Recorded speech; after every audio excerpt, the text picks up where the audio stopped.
You can go ahead and start this city council work session. We have the roll call, please.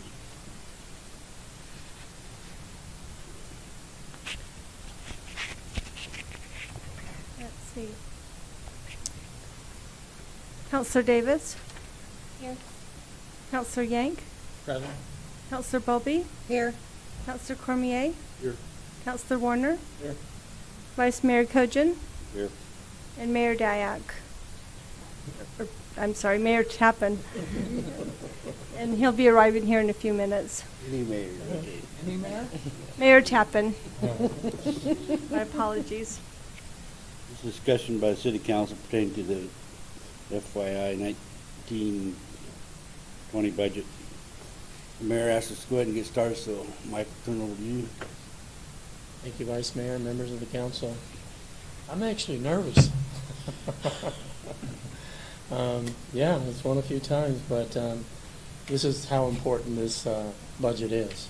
And in short, you know, it's actually been a very educational process for me to work with my colleagues behind me. So with that, I want to welcome you, and I'd like to present, obviously, the first draft of our preliminary budget for FY 1920. I know this is probably the first budget process for some of you. And if you have some questions during the slide presentations, please feel free. This is going to be one of several work sessions that we're going to have. Hopefully tonight, after my little introduction, we'll get into the departmental budgets for that pertains to next fiscal year. You've been provided electronic and hard copies of the preliminary budget. That's for your convenience. Today we will be starting with a short summary and an overview into the departmental budgets as well. Thought I'd share how we as staff went through this process. First, I'd like to give credit to our finance director, Linda Watson, and our finance analyst, Christy Monroe, for assisting me in forwarding this balanced budget. They really did a lot of work here. Our budget practice includes components of zero-based budgeting, performance-based, line item-based. They were all components that we used, concepts that we used in rolling out this budget so that we could get to the core of the budgets for ourselves. This is more than a budget, a balanced budget tonight. It's truly striving for true physical resiliency. And we will need to make sure that we're thinking long-term here and making sure that we have the strong reserves that we've been talking about quite a bit through the last few months. And when I say strong reserves, to me it means a rainy day fund, you know, and how we're going to have to always make sure that we grow that fund source so that we don't catch ourselves in case of anything going in the negative for our recession. Our process initiated in December of last year. We started this, and we sat down on multiple occasions with even a few directors more than once, obviously, to review the performance measures and indicators for the past 3 years. We explored how the performance measures were doing. By that, I wanted to know how they were they falling behind? Were they meeting expectations?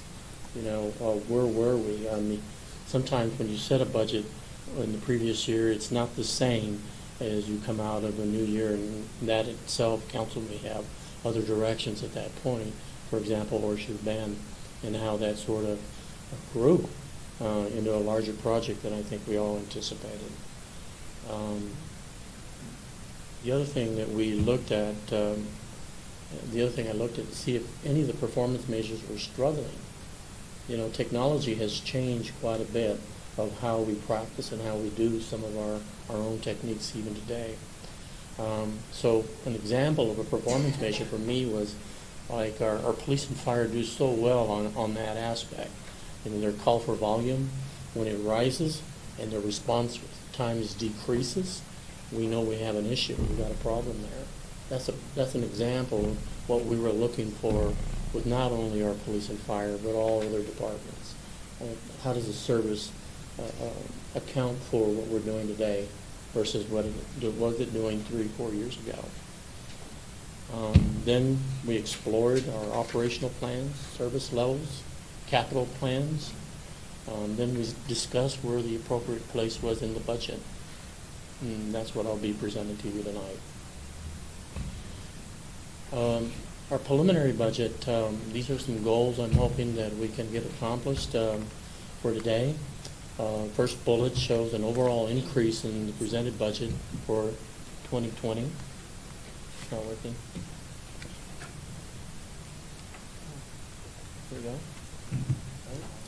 We're good. The changes primarily occur with the formation of the new Community Recreation Department, capital projects that are slated for the new year. More discussion and details will be provided in the upcoming slides. We will review the revenue and expense budgets overall. As we work through the budget process, we'll be able to apply expenditure limitation figures once we receive them. Normally they come out in April, the latter part of April, so we'll know what that number is later on. We are bound to have our preliminary budget adopted by state statute on July 13th, 2019.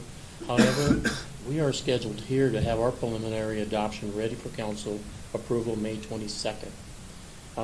Council meeting, and that barring any continuations or we need to discuss things a little bit further, because that's what you have is you have a moving budget, and what I mean by that is that it's going to go up and down as we go through this process, and when we get into our capital improvement projects discussion, that could change the dynamics as well.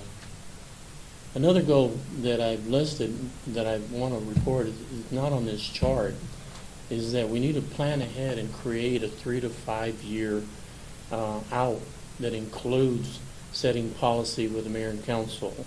That equals fiscal resiliency. In other words, what I'm saying is we always work at year by year, and I think we're coming to that stage. The city of Page is ready to get ready for that 3rd and 5 year level out in advance. And that's where our goal is as staff, is to get in that position as we move forward with this budget. Budget comparisons for the city of Page. I thought I'd just throw out a little bit of a snapshot on this slide that shows the adopted amounts for the city of Page operation budgets for the last couple of years. These numbers are exclusive of the Page utility budget and interfund transfers. You can see we've increased the operations of the city of Page by 7.8% over last year's budget. This variance includes the addition of 3 new divisions in the Community and Recreation Service Department that I'll be sharing with you, not this evening, but at a later workshop. We wanted to account for a new director to be on board with this co-teaming of the presentation, so we're looking forward to Lynn coming on board as well.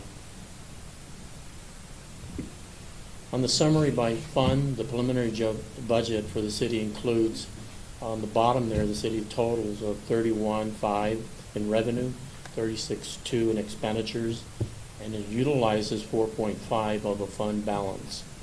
The budget seeks to balance the allocation of resources, competing operation requirements, capital needs, debt burden, while still maintaining revenue for long-term financial stability. The current cash fund balance of the general fund is $13.2, which is approximately 84% of the budget of the 2020 general fund expenses. By comparison, this time last year, the cash balance in the general fund was $12 million, an estimated $12 million, which accounts for about 10.5% lower than it is currently. Revenue is expected to increase by close to 14% from FY19, and expenses are expected to increase from FY19 by 7.8%. The significant changes to the budget for fiscal year 2020 include the restructuring of our formerly Parks and Recreation Department. We are now renaming to the Community Recreation Service Department. We've added a new Horseshoe Bend division in the Community Recreation Service budget. This amount totals to $1.1 million added to the new year's budget. We've expanded the Lake Powell National Golf Course division as we anticipate the possibility of taking over the operations of the course within the next year. Is still yet is to be determined by council. We just wanted to add the numbers in so there was inclusion of the budget. These obviously this reflects an increase of about $877,000, and you will see the revenue in the course being budgeted in the amount of obviously $654,000. So we have some revenue to add to that. We continue to plan the covering costs of maintaining our horse corrals at Vermilion Cliffs, Rodeo, and Arena. These costs have increased $90,000, adding one full-time maintenance employee to the existing operations maintenance costs.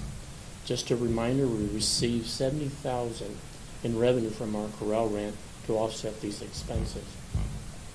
In our capital project fund, we have several capital projects planned for the next fiscal year in the amount of $13.6 million. These items are detailed in your budget document and include the John C. Page Memorial Park, Page Airport, the apron reconstructions, and one that has obviously been on there for a couple of years is the central garage relocation. We left that on there for discussion. Street capital projects, that's something that is dear to this, not only council, but to our community to continue the improvements. Horseshoe Bend, Phase 3, and just to name a few of the larger projects. We also took a look at our community development budget and have moved the special events line item expense to our recreation division within the Community Recreation Service Department. This line item covers expense that pertain to our balloon regatta, 4th of July fireworks, and various other summer events. The revenue by category. Obviously, we have a strong reliance on our city sales tax from our business activity, 38%. Our intergovernmental, which consists of monies from our state shared revenue. I gave a presentation on the state shared revenue, the funding mechanisms that go with that. Vehicle license tax, highway user fund, judicial collection enhancement funds, substance abuse task force. Changes for our services, charges for our services include but not limited to is money received from Horseshoe Bend parking fees, rescue services, golf course fees, recreation, concession income at a 22% rate. Other revenues include but not limited to the monies received are franchise and permit fees, land sales, property lease, interest on investments, court fines, and other miscellaneous revenue. Overall, you're looking at a 7% there. The franchise and permit fees consist of collective fees for propane, cable, electric services, as well as bond debt fees collected for local utility agencies. Our fine and forfeits are court fees, libraries, municipals, and allocations. Our interest in investments is at a mere 1%. Something that has been part of our quarterly reports by our council members, Cormier and Warner, is our city's sales tax revenue most recently. And right now it's forecasted to be actually closer to 13.42 for the next fiscal year. Look at that chart. Expenses by category. Our capital outlay makes up 38% of expenses, followed by public safety at 17%, general government 14%, public works 7%. You can see the newly added Horseshoe Bend budget currently reflects a 3% of the overall budget as well. This concludes my brief summary, and if you have any questions, we can discuss them. Otherwise, I would like to begin by presenting our Public Safety Department budget to the council for further review and comment.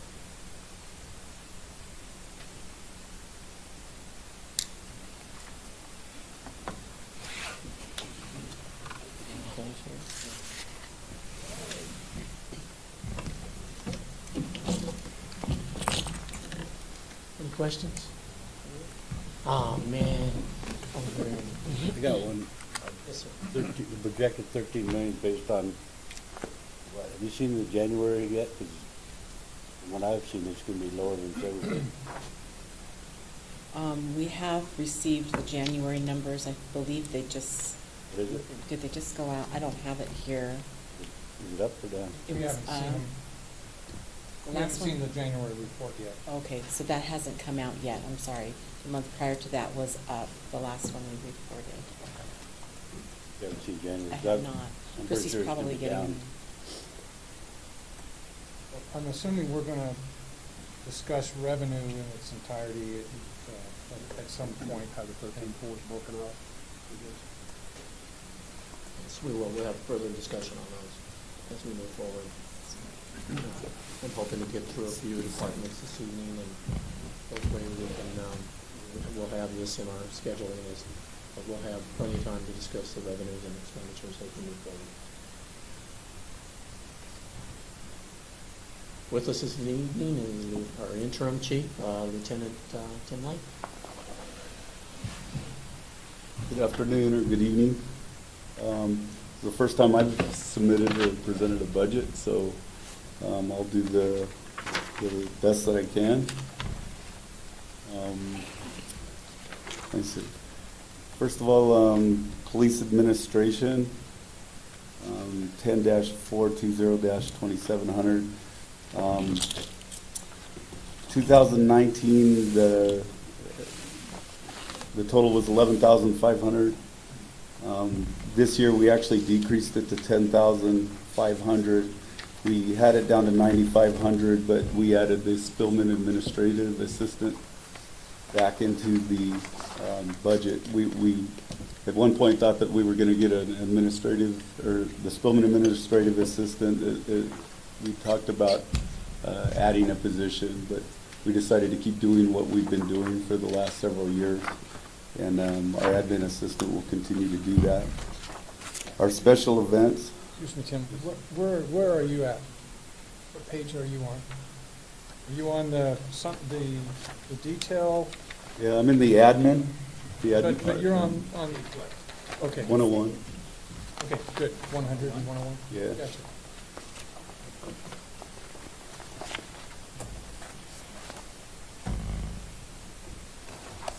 Sorry. Oh, you're fine. Done this more times than I. Is everybody there? Actually, it starts on page 100, correct? Yeah, 100 for you.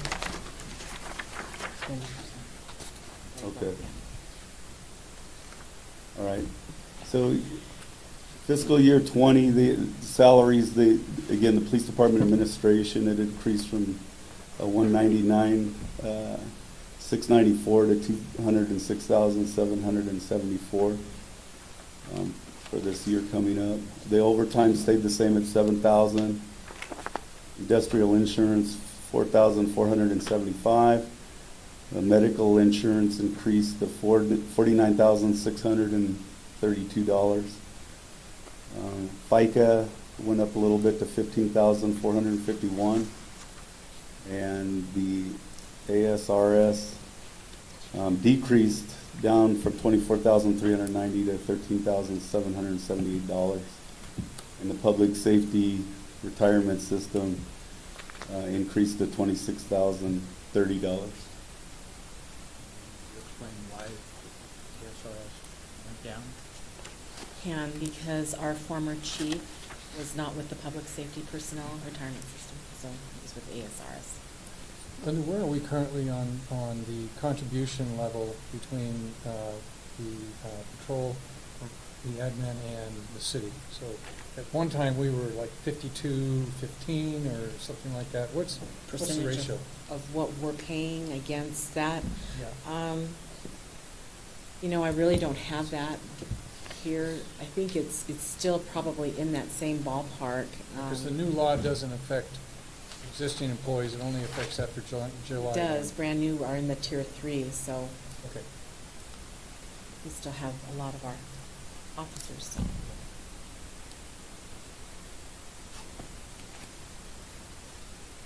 Any other questions there? We are still making those, the bulk ahead payments to That's on the unfunded liability. knock our debt. Yes, we are. Yeah, that's not reflected here, but, Still reflected to pay even like the 3 years or 2.5 years?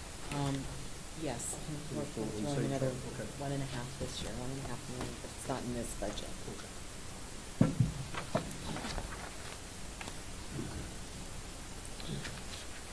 You guys want me to go through each line item with you?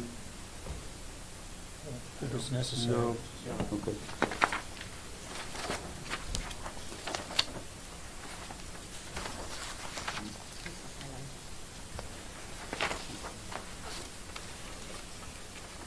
I just have a question on travel meals in schools. Page 101. Right. It shows record clerks 1,500, but it shows 1,250 for each record clerk. Should Yeah. that be at 2,500? It should be. Well, the 2,500 was reduced to 1,500 in our meetings, and we just did not adjust that. Down to 750. Yes, we need to fix that.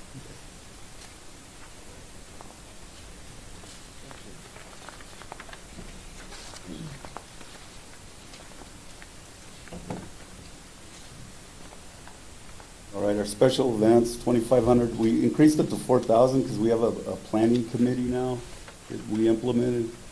And they're going to be planning community events and that type of thing. We're going to try to increase our visibility, more, I guess,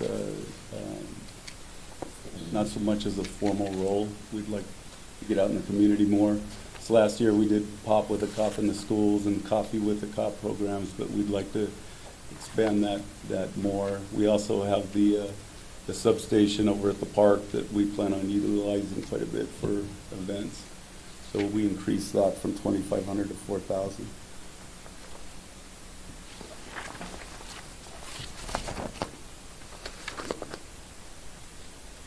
Okay, subscriptions and memberships. That increased from 8,455 to 19,143. That's a big jump, isn't it? That's a double. What is, Wasn't it Lexipol? Yeah, well, that's 3,900. We have Lexipol, that's our policy and procedure manual that went in, and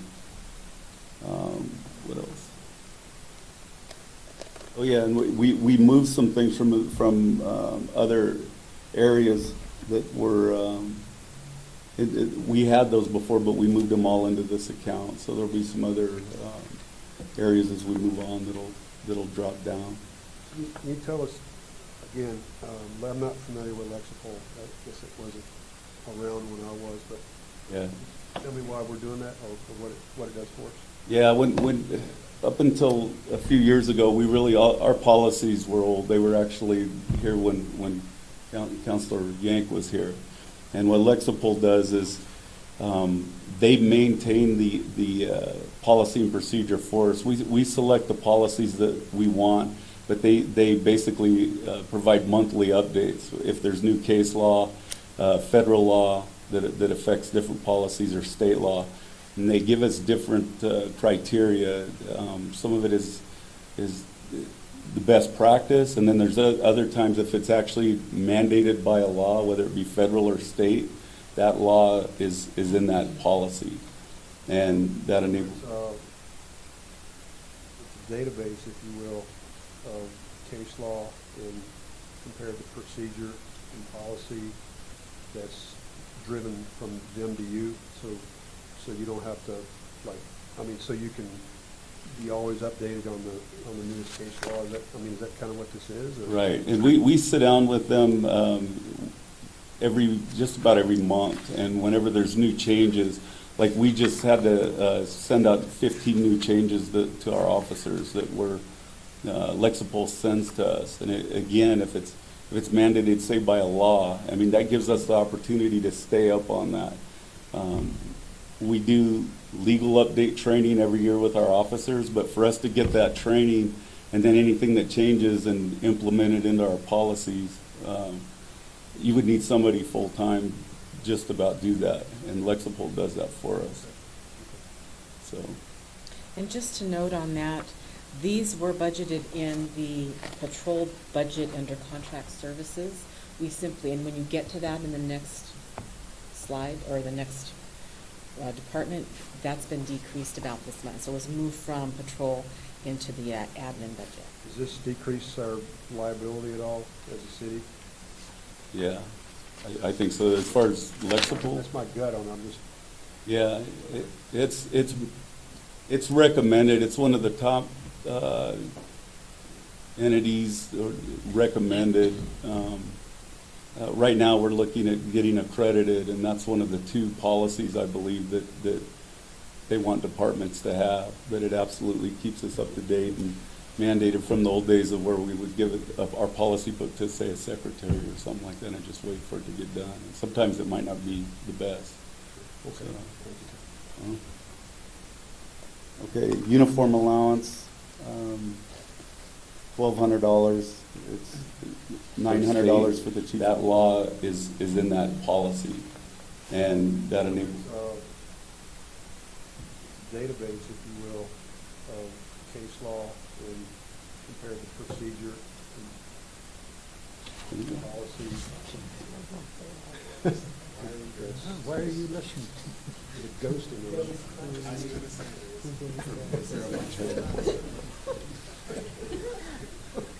You're blushing, King. This is water, I promise.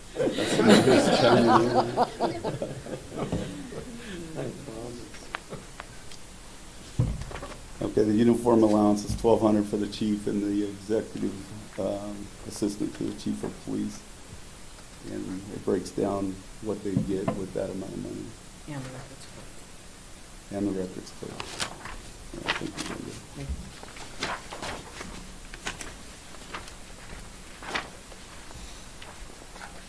Okay. Yeah, no. Okay. Patrol salaries, it increased a little bit from $1,117,000 to $1,141,822. Overtime, we left the same. We've worked diligently the last few years on our overtime, and we've actually decreased our overtime a little bit each of the last couple of years, and hopefully we can do the same this year. Industrial insurance, $44,208 to $51,697.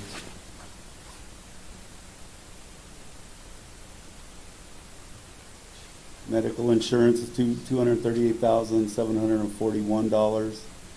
It went up a little bit from last year also. And then our FICA is $90,010 to $90,594. ASRS, $4,740. And the PRS dropped from $394,000 down to $314,749.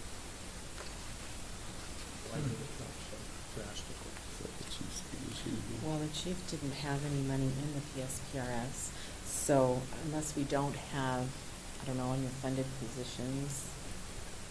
My guess is in 2018, in July, the law changed for the contribution level of the patrol of the employee to almost match what the city's contribution is, and it applies to new enrollees. And so in patrol, I would assume you have more new patrol officers that are bound by that new statute that changes the contribution level of the employee.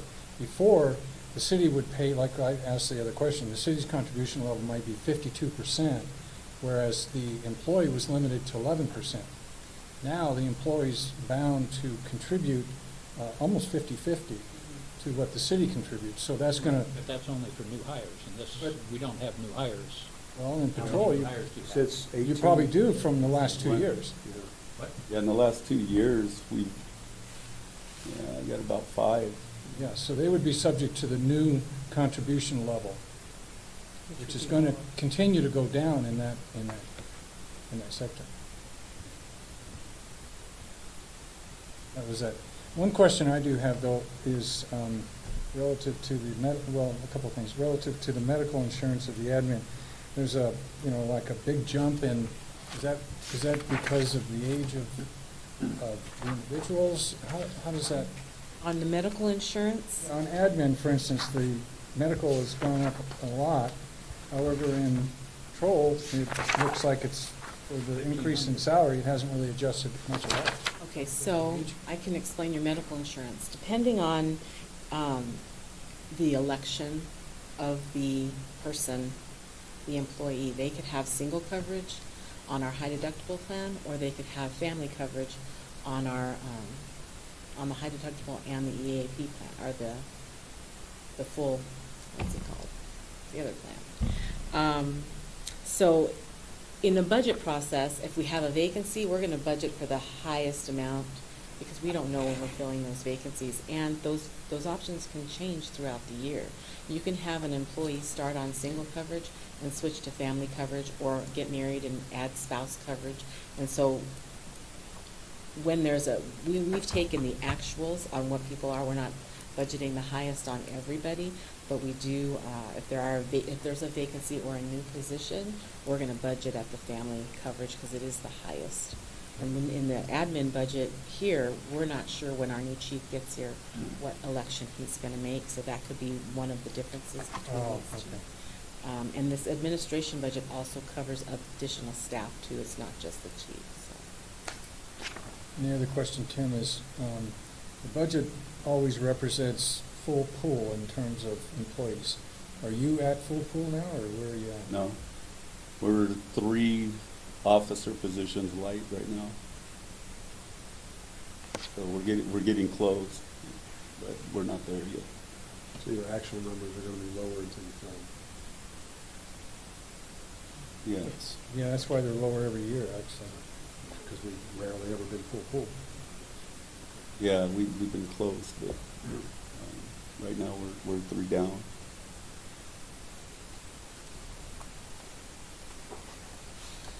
Okay, operating supplies, 18,306. Again, we move money around a little bit that'll be reflected later. That's the reason for the drop, just some movement. Yeah. Your taser plan, is that based on the number of tasers you own?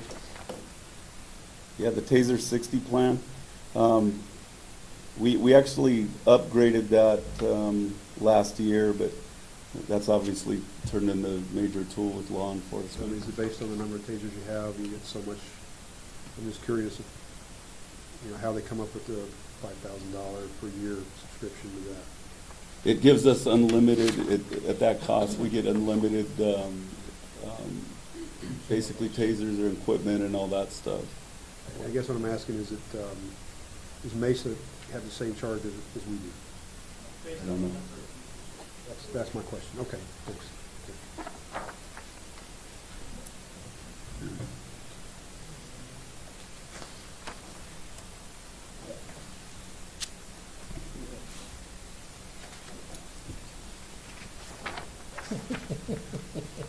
Brought the resource officer in. Hey, yeah. Numbers guy.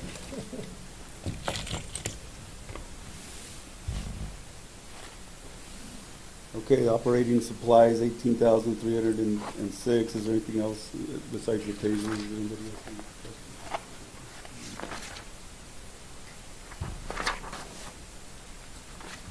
Uniform allowance went from 30,353 to 29,176. And that's, again, gonna be based on our staffing, and how much of that we actually end up utilizing. Really quick, do you have anything budgeted for the bike units? As far as equipment or whatever, just curious. No, we have a stockpile of supplies right now. We also have an agreement with the bike shop here in town where they're gonna upgrade our bikes with some newer equipment, so. Uniforms are gonna work for you bike guys and all that? Yeah, we're gonna have a uniform now.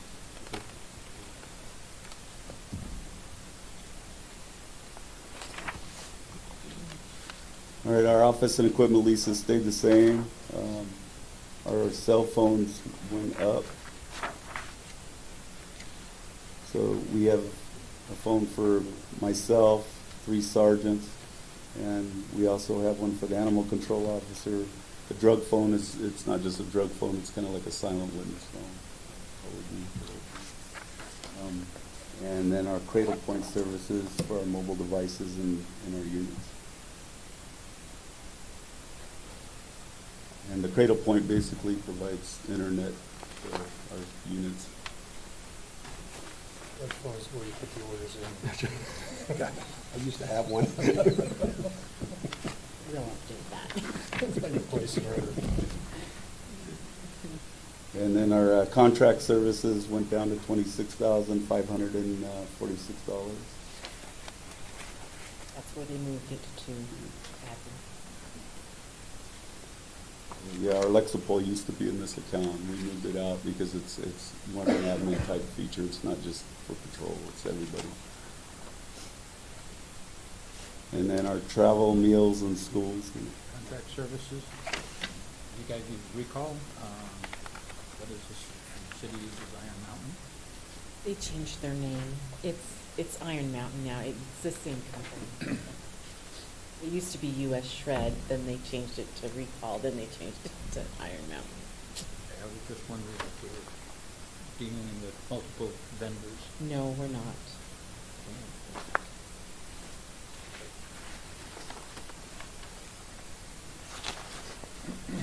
Okay, then our travel, meals, and schools from $38,000 to $42,686. And that increase came from the cost for the police academy now, the cost of them rising to send recruits to the police academy for lodging and. We don't include lodging and meals in there. Yeah.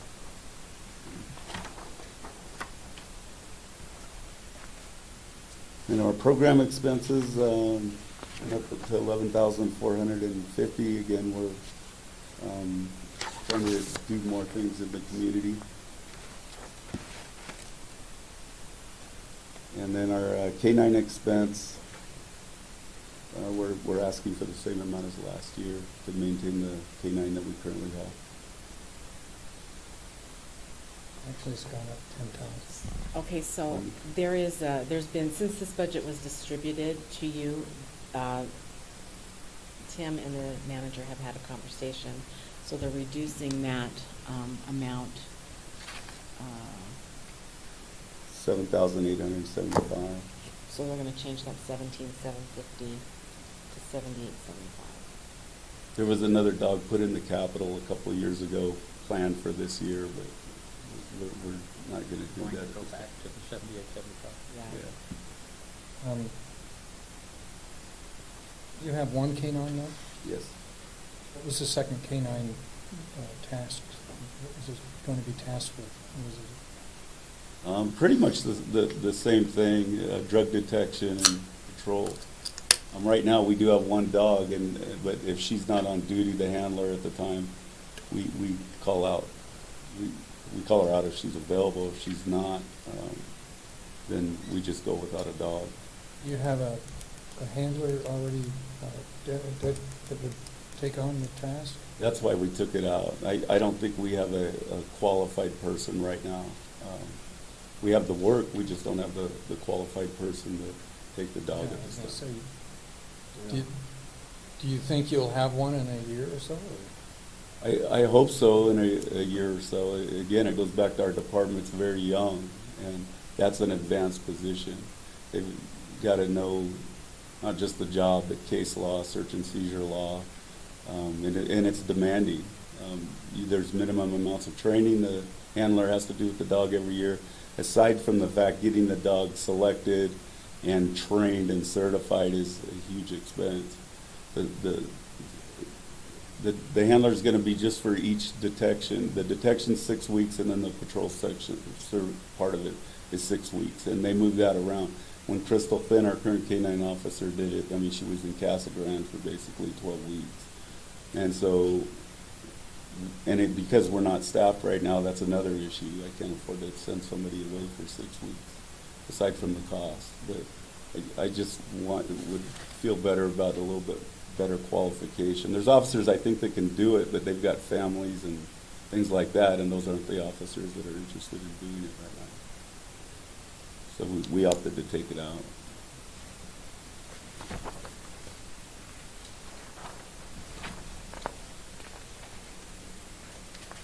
And then subscriptions and memberships, $863. And then our printing and binding stayed the same at $2,930. And our firearms range expenses are $2,000. And that's to just maintain the range, the targets, the wooden targets that we put on the target stands, cleaning up the range, that type of thing. Buying new targets to keep the range stocked. We have a Connex out there with all the equipment and everything that's needed, and that's just to basically keep the thing running. How often do you guys qualify? We're mandated to qualify once a year, but we qualify twice a year, but the officers, aside from that, it's not mandatory, but we put on tactical type shoots and shoot, don't shoot scenarios. That's my question from a liability standpoint. I think there's huge value in that. Is that in your budget to do like a quarterly shoot of some kind, of decision Yeah. shoot or something like that? Yeah, that's in our budget. Ammunition's in our budget. And that's something that we take real seriously. We make sure our officers, driving and shooting are two real big liability areas with us. So. Restrictions, there's nothing for bike patrol or K-9 membership.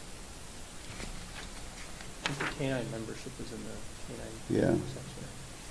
But yeah, we don't have any bike patrol membership. So, and they were gonna, we've got 2 certified bike patrol officers right now, and we're working on getting at least 2 more.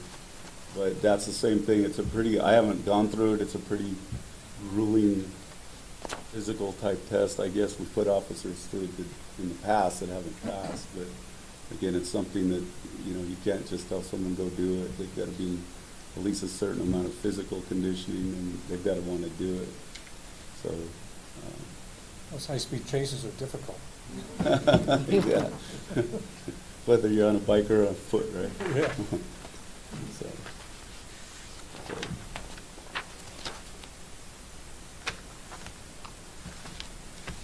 What else? Communications, okay. All right, communications, our salaries are $297,119. Overtime staying the same at $10,000.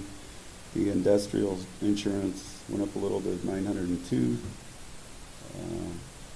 Medical insurance dropped down to $71,036. And then our FICA is $22,231, and our ASRS is at $32,960. Our operating supplies, $3,200. And that includes the earbuds and all that kind of stuff. That stuff actually wears out and has to be replaced pretty often. Our uniform allowance is at $650, and our equipment repair and maintenance, $3,500. All that stayed the same. And our office equipment leases went up a little bit to $2,360.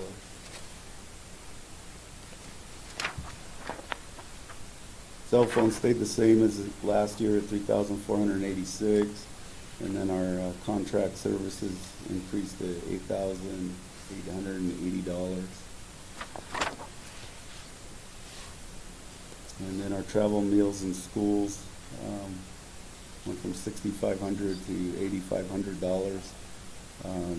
Page is considered a public safety answering point, and basically that's to send the communications manager that $2,000 is for additional training regarding that. So.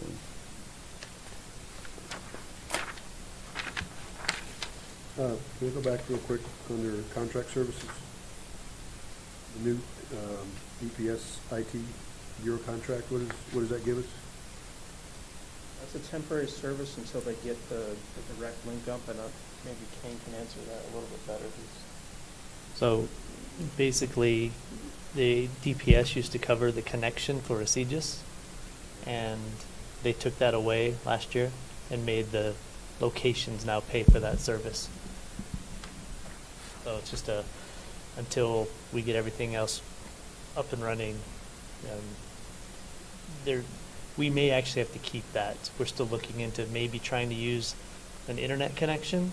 However, I'm kind of leery on that. Right now we have a direct connection to DPS.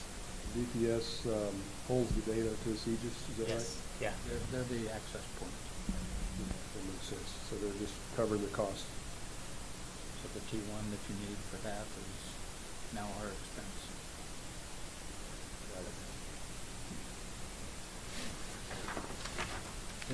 Maybe they need some more HERF funds.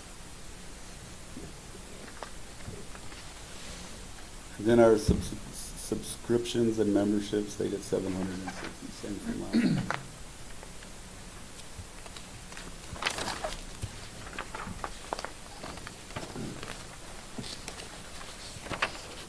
Investigation. Okay, our salaries went down to $222,256 from last year. Our overtime, we're budgeting the same, the $13,000. Industrial insurance is $8,296. Medical insurance is $40,498. And the FICA is $17,400. ASRS 4,553, and the PSPRs is $51,451. So our operating supplies, $3,500, we left that the same. Uniform allowance, $2,800, and that's basically Lieutenant Jones and 2 detectives. Equipment repair and maintenance, $500. So you get transferred out of there? We had, we bought some specialized personal protective equipment last year in the budget. That's why it was higher. And we purchased it last year, so we took it out this year. We don't need to purchase it again. One-time deal.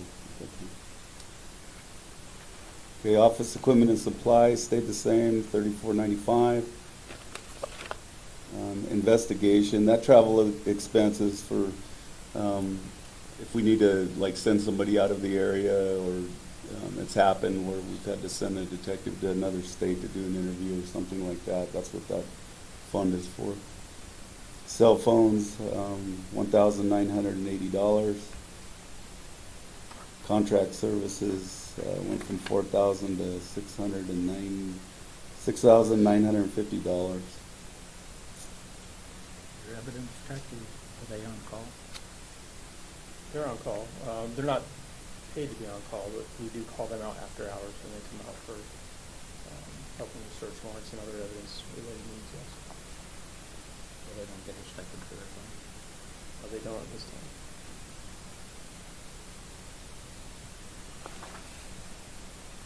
So the travel, meals, and schools increased from $8,500 to $9,500.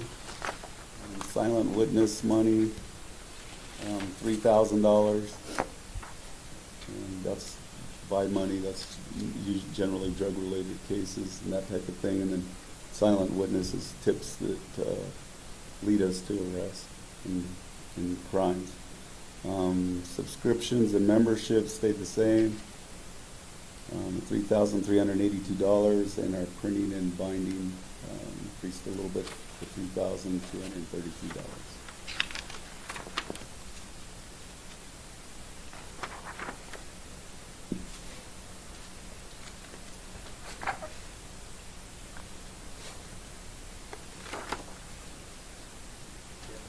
Three in that department, and only budget for two. That's a business card.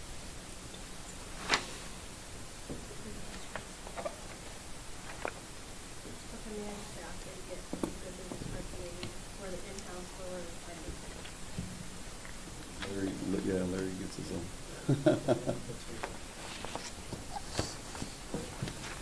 Mayor and council, you'll notice, actually, the police department, in their request for this year, for this new budget year for FY '20, you take a look at their last 3 years, they're underneath this proposal for the last 5 years. Now, mind you, they're not fully staffed, I understand that. So we had a really in-depth, quite a few conversations on this, on staffing levels, and that was part of the, a lot of our discussion was there a need for additional public safety officers. This was a case where they didn't have the data to support additional public safety officers because they're still down 3 officers. And that's how they've sort of been moving the last couple of years. There's still a need to fill those positions. So the request did not request for any additional officers, actually morphed into another discussion for the police department and lieutenant to talk about what that need is.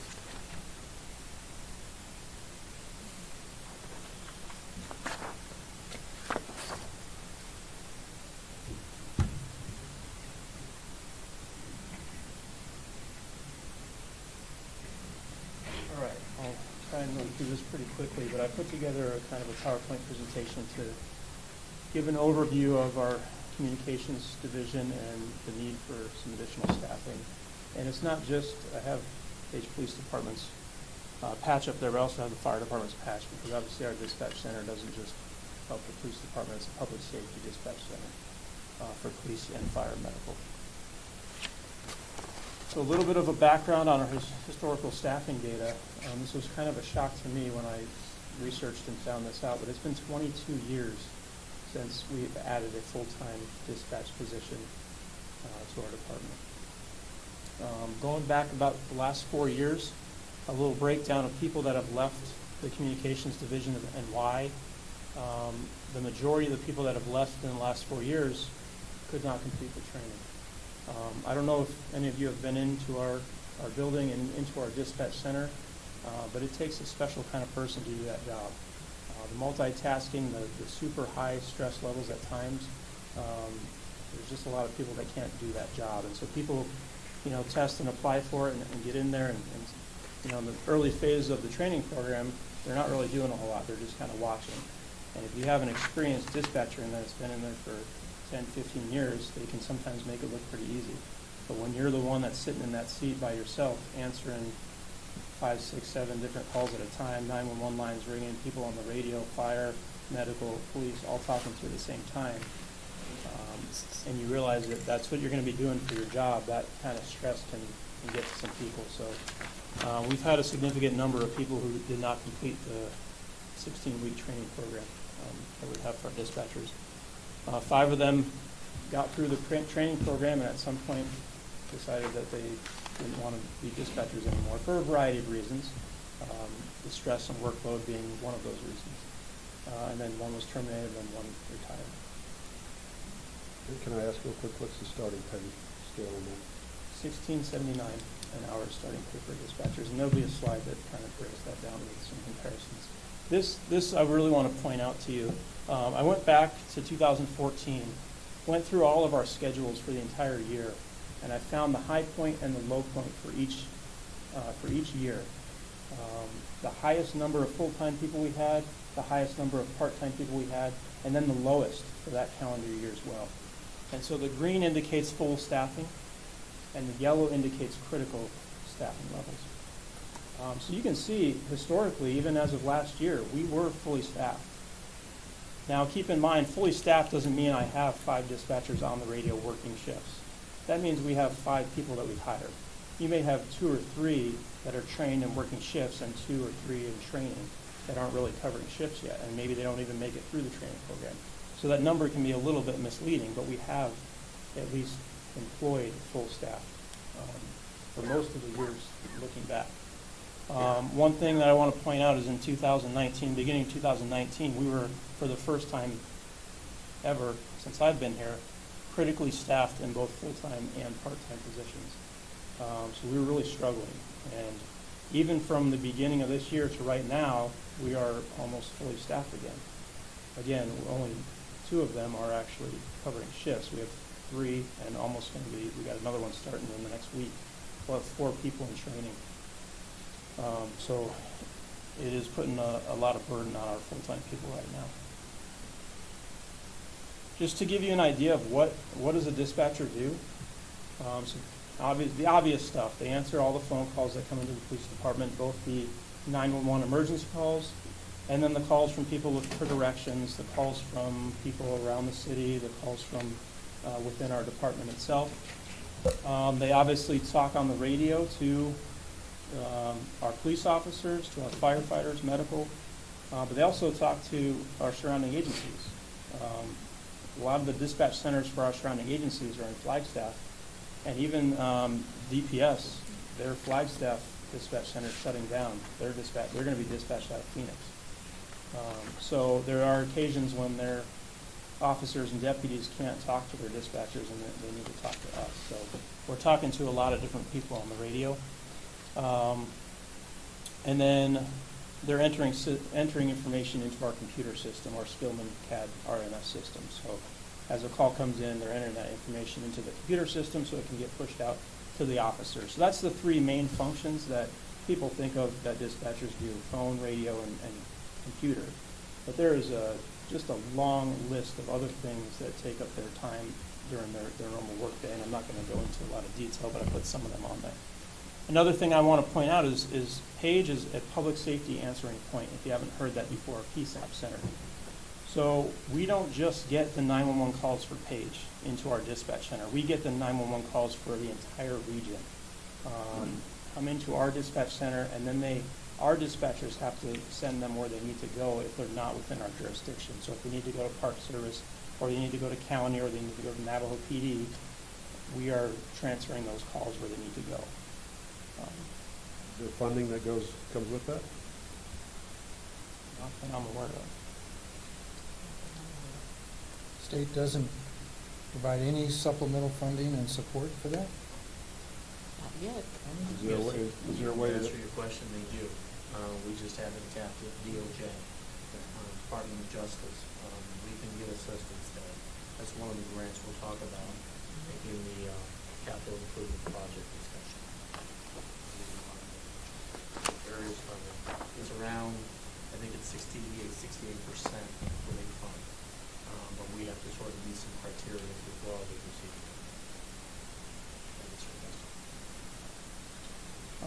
And just to break down, in 2018, there was 8,176 emergency 911 calls that came into our dispatch center. And there'll be some graphs that kind of break that down. So the workload on those 3 tasks that we talked about, they handle approximately 336,000 radio transmissions a year, which breaks down to about 920 per day. So as you can well aware, they're on the radio a lot, talking and listening. That's incoming and outgoing transmissions. They answered 53,832 telephone calls, and that's total emergency admin, anything that's coming in through the telephone system, 147 per day. And then they entered 17,885 calls into our Spillman computer system in 2018. There's a breakdown for police calls and fire calls. 49 calls entered into the system per day. So they're busy with their 3 primary tasks, obviously, but like I said, there's also all those supplemental tasks that they have to take care of as well. So I found this study that was put out. It was a nationwide study, and it looked at 911 emergency call volume specifically. And so it looked at agencies across the country, and so I found 3 other agencies, and I don't even know, they didn't name the agencies. It was agency A1 through A, and so they weren't actually named. They did give the state that they were from. But I tried to find some that were around the general area that we were in call volume, and this is specifically emergency 911 calls, not the total calls. So I wanted to compare kind of apples to apples. I wanted to look at other agencies that have the same amount of workflow call volume coming in as we do.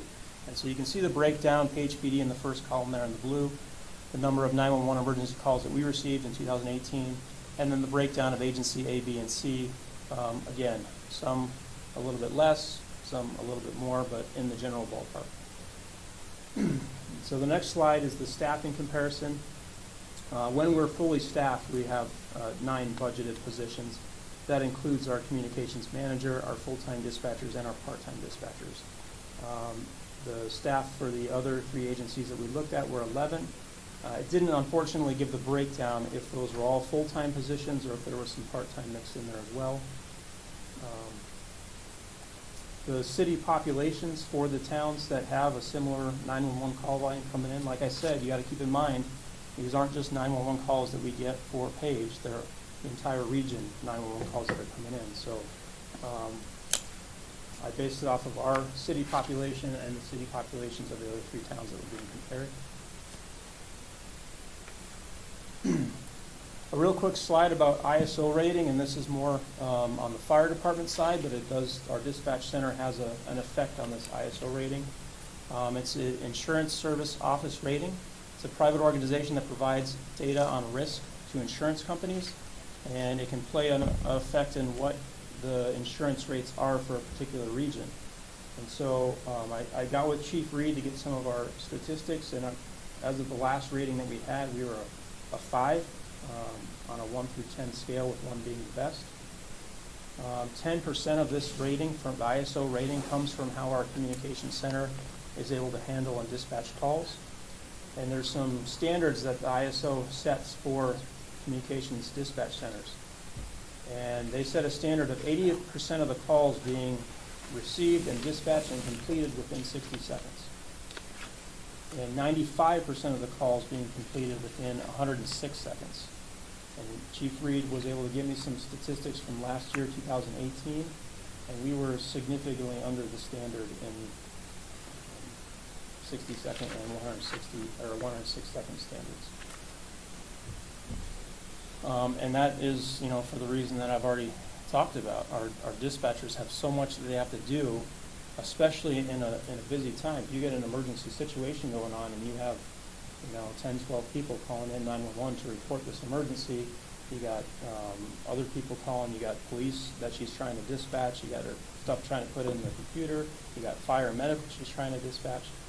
And so that affects our call times by having one person trying to do all this. So can I ask a question? How would you improve that number other than having more than one dispatcher on duty at one time?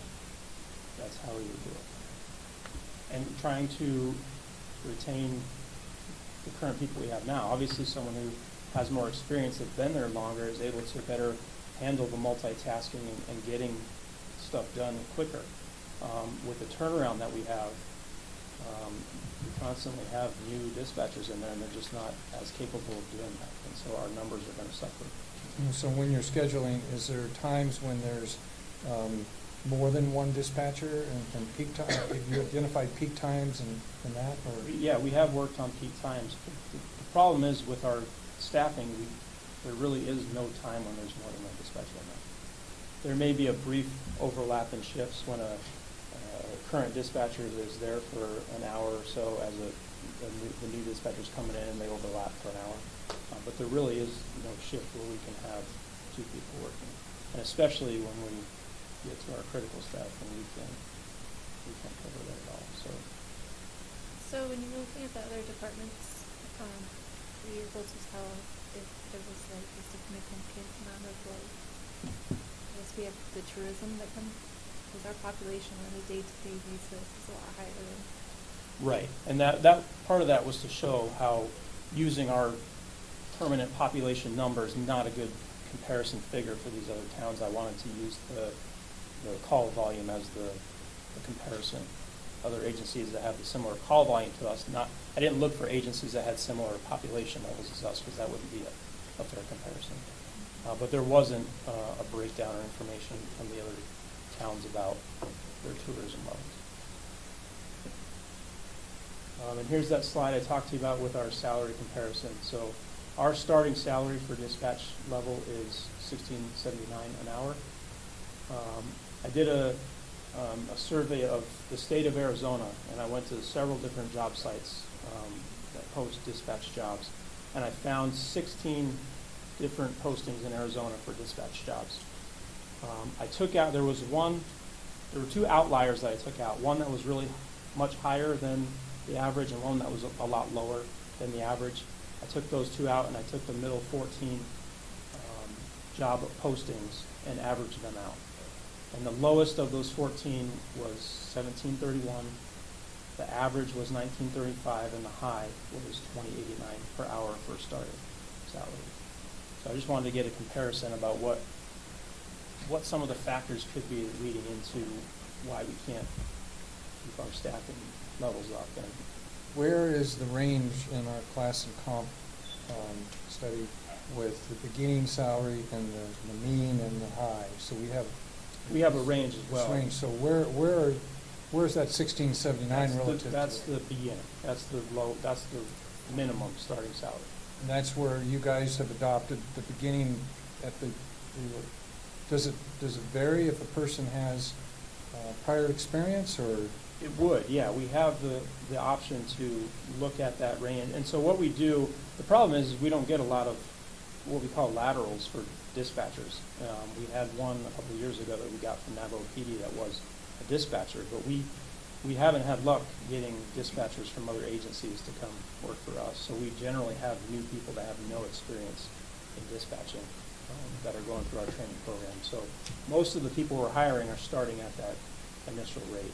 If we had someone that had experience, then we would try to match them up to someone that we currently have employed similar years and experience. So the class and comp study was comparing our community with several like communities within the state of Arizona and the region and so forth. So we know that range is consistent with current pay grades, pay salary ranges of other like communities. So would it be likely then that those other communities have just opted to start up higher in the tier? They may. The research that I did didn't give me the ranges, like their low, middle, and high ranges. They just, whatever they were posting as a starting salary for that position on the job posting is what I used. I don't know where it was on the range. And when a person graduates from your dispatch academy, I assume they get a raise? Not right now, we're not doing that, no. That could be a strategy where you use to keep these people once you get them through and you say, this guy's going to work. Maybe something you consider. Yeah, definitely. Or like a police officer who gets to the academy gets a raise. Sorry. Yeah, because I think we were extremely careful to make sure that we were fair within the range of pay within all of our positions. I'm not sure that we adopted any formal policy that mandates departments to begin at the low tier or range. I think that that's somewhat predicated by competitive hiring, and so maybe there's some flexibility there within. And I think, like Mark says, it might be that the person does at least get to the point where they're qualified to go to work. They could move up the ladder just a little bit. It gives them an incentive, something to look forward to, and something to kind of take pride in. Hey, I got here and I just got this raise, What did Park Service dispatch start at? They weren't one of the ones that had their posting out, so I didn't get theirs, but I'm not sure. I would encourage council to consider, if you haven't done a ride-along, to do one, and the ride-along in dispatch is just as valuable to spend a shift in dispatch and just observe. It's a real eye-opener if you haven't done it. job. I've got a question. So with the responsibilities that dispatch has, and obviously the difficulty in trying to get someone up to speed with those complicated tasks, is there any way possible to break down some of that workload and allow for a less qualified individual to take some of that burden away? Knowing that it takes time to get fully qualified, is there aspects of the job that you could supplement with a lesser qualified individual that might be working them way into that position, or? Yeah, so a lot of larger agencies have it broken down to, they have call takers, and they just handle the telephone calls come in, and then they kind of filter it, and then they send the stuff that needs to be dispatched to the officers or the fire or medical to the dispatchers that are working the radio. So other agencies have that capability of breaking things down and breaking some of those tasks up. We just have never done that. Does the budget that you proposed include the requests that you're proposing? I mean, I'm assuming you're looking. This extra person. It includes one dispatch. Okay, this budget does include one dispatch. Yes. And you feel that that's adequate to meet demand at this Well, point? anything we add is going to increase what we're talking about. I mean, I didn't mean that to be a, yeah, no, it's all, No, it is a balancing act, but probably the most devastating thing you can have in dispatch is turnover, I would think. And so I think we need to ask ourselves an honest question. Does the pay scale meet the job? Does it? That's the question. It may or may not. And at some point it would. I mean, there's always a number, right? There's always a number where people say, well, if you can get that job, it's the best job in town. It sounds to me like we need to evaluate the bottom of that scale and see if that's where we need to be. And give people control. I would encourage us to maybe even take a look at that in your budget.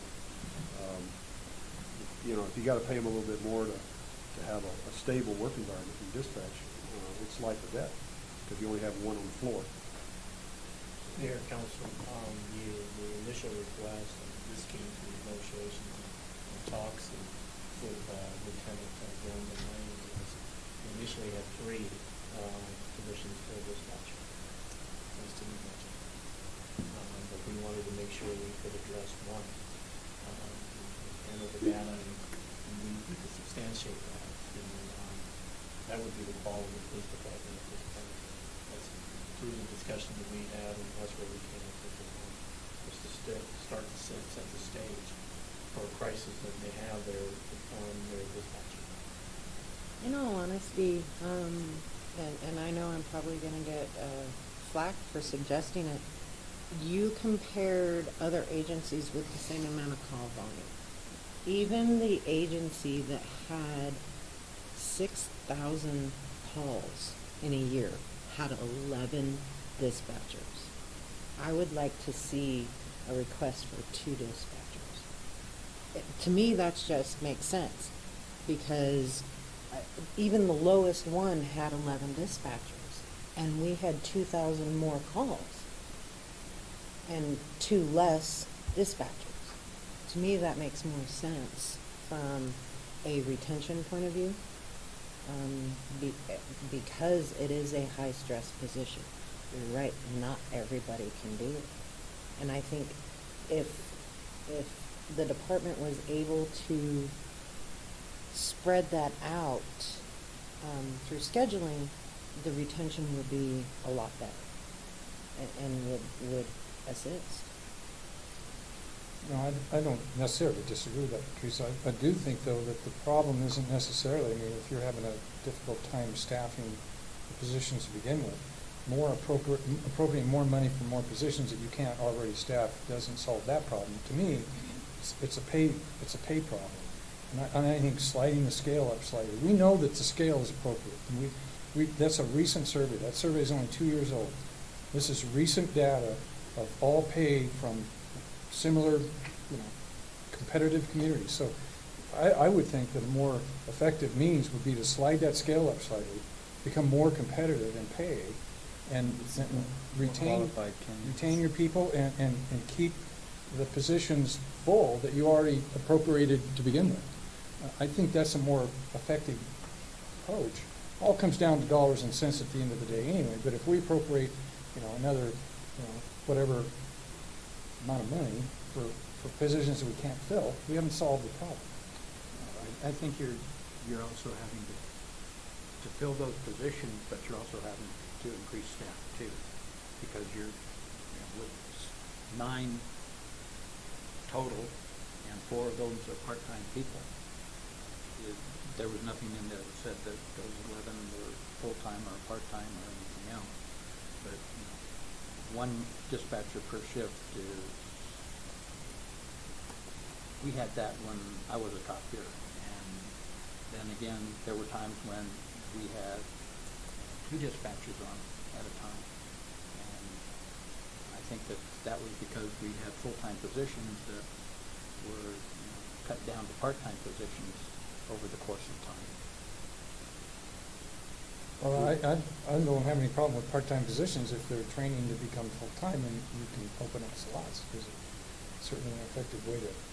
The other thing that I think, you can correct me if I'm wrong, is I think our volume of coach recalls is probably higher than average in communities because of the medical challenges we face with intoxication and substance abuse we have. Just call it what it is, but you generate a lot more coach recalls here. And the problem is that's a more demanding call. It takes more attention. You can't mess that call up. It's code 3. And so you put that into the formula as well, and you've raised their workload without the numbers showing. Would we be able to add 2 more positions and raise the minimum starting pay? They're willing to do that. Certainly, money's money. This all comes down to how you appropriate other departments and balance that act.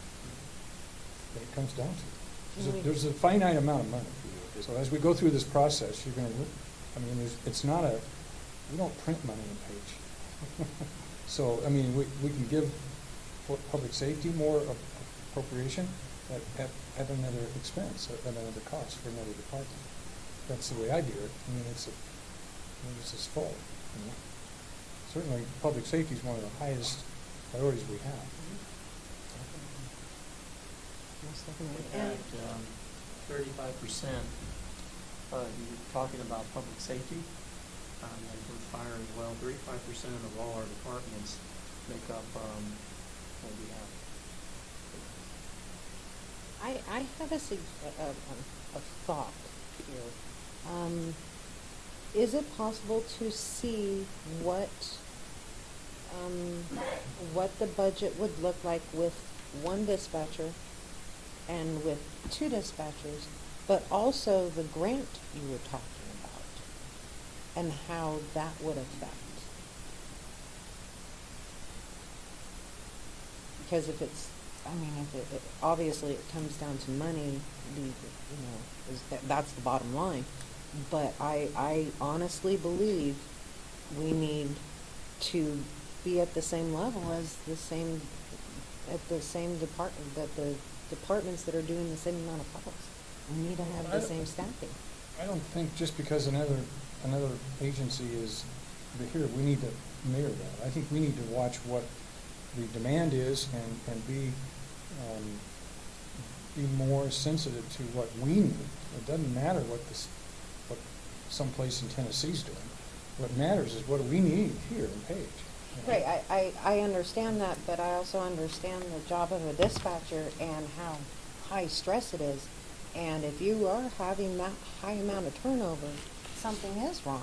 If the stress can be leveled out between staff rather than burning out your staff and increasing your turnover, it would be better to have staff that reflects the amount of calls from other departments. I was in there just for a few minutes when I went and visited the police station, and they have a ton of stuff to look at and things to do, and I mean, they have a foot pedal so they could talk to different people at the same time. And just to have one person do that all day long without having any extra assistance, I mean, it's just a good way to burn that person out, in my opinion. We cover that person when they're sick or on vacation. Right now, we're using our communications manager. She's filling actually more than a full-time position. She's working about 60 hours a week, covering the radio console instead of doing her admin duties that she's supposed to be. Does this position at all lean toward maybe multitasking of another position that has maybe a fill-in capacity, or is there any kind of cross-training that's relative to this, or is this so specific that that's not even, you know, I'm thinking in terms of an admin position that maybe in the building that could somehow supplement or support in some way. Keep coming back to how difficult it is to find that really good one, and so what can we do to help alleviate some of this workload to make, or at least have a backup, if you will. I feel like if we only have one person in there with calls, if they ended up getting 5 calls at a time, it's not like they really have the option to get up and go say, hey, I need help. Have that person come in and start answering phone calls and then walk away again. But you have 2 clerk effectives. Do you have 2 clerks hired? Oh, we don't. We have one clerk, records clerk working right now. We have one backgrounds right now that's we're hopefully getting ready to hire. And I noticed a lot of the information or number of tasks for the dispatcher, entering and removing warrants and things like that. Those type of more administrative, and they could be offloaded onto a clerk if they were. Certainly some of that could be offloaded. And that would allow for us to bring in at a lower pay grade and focus a higher pay level on the dispatchers and give them a bump up and take that data entry away from them to an administrative position that's perhaps not quite as skilled, qualified. But I guess at the end of the day, you guys have asked for an additional position which is supported by your budget. If we were to lean toward implementing a more competitive pay grade for a pay position start for that position, that's not going to impact a great deal of the budget. I mean, I can see where, because you're only affecting a few number of people, right? Well, yeah, I could see that being an issue though if we're going to start paying our entry level people more, and then our dispatchers that have been there for 2 or 3 years, and they're now going to make the same as someone starting brand new. That's the problem we had before, but that's not how you do it, though. The whole scale moves up. Yeah, that's what I was. Everybody I guess moves up. My next question was, where are the individuals that are on that currently are in that? Where are they in that scale from low to high? Most of them, other than one, we have one that's been there over 20 years, and so she's significantly higher on the scale, but most of our dispatchers are less than 3 years. Below median? Definitely. Well, I would We only agree have that- one above median. Oh. Well, it appears to me that we need to move the scale over to the right a little, consistently with all of your positions to be more competitive in retaining those special positions. It just seems like that's the solution, as well as allowing another slot. But we don't need to run the police department for them. No, I mean, we need to fund that position if it's needed. We need to give them suggestions about moving the scale, and then let them figure out whether it's somebody to take off some of the calls so that the person that's capable is handling the high stress and stuff. Otherwise, we're going to be here about 10 more hours. We haven't got to the fire department yet. I just want to say, you guys, this is a great job of the background information that you provided. I don't know if that's Lieutenant Lang or Jones or is that Linda, but compliment you guys on a well laid out program. It's easy to see. Very Nice helpful job. for us, Yeah, Nice job. Sands in the background there is. Good job. That's very helpful. Thank you very much for that. We will hopefully continue this format with all our departments, but this is what I'm getting to, validating the performance measures, indicators, service levels. We need to talk about those, and I think the police department did a great job of articulating that this evening. Thank you. Okay, good night. We just do the fire department, do that? Fire department's easy. 5 minutes and we'll.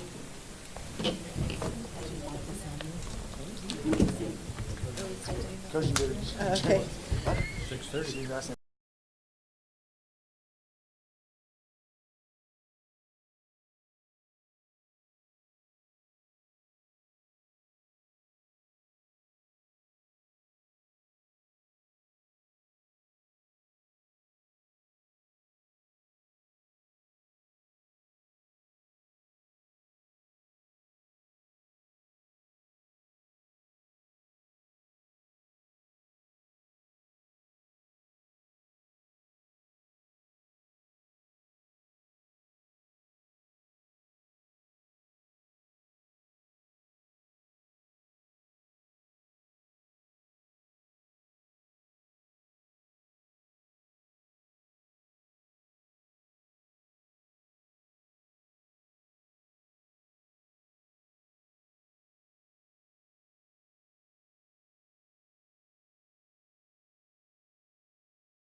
Good evening, ladies and gentlemen. Welcome to this regular City Council meeting, March 13th, 2019. I call this meeting to order at 6:35.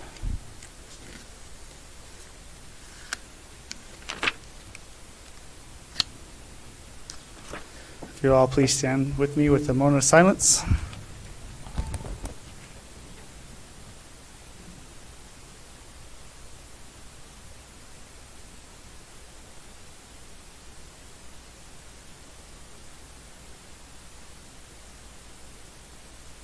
Thank you. If you'll all join me for the Pledge of Allegiance.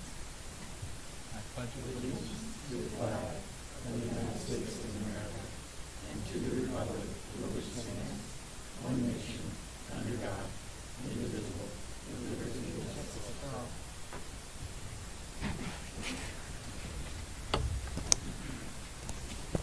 Madam Clerk, roll call, please. Counselor Davis? Here. Counselor Yang? Present. Counselor Bobby? Here. Counselor Cormier? Here. Counselor Borner? Here. Vice Mayor Kojin? Here. Mayor Tappan? Here.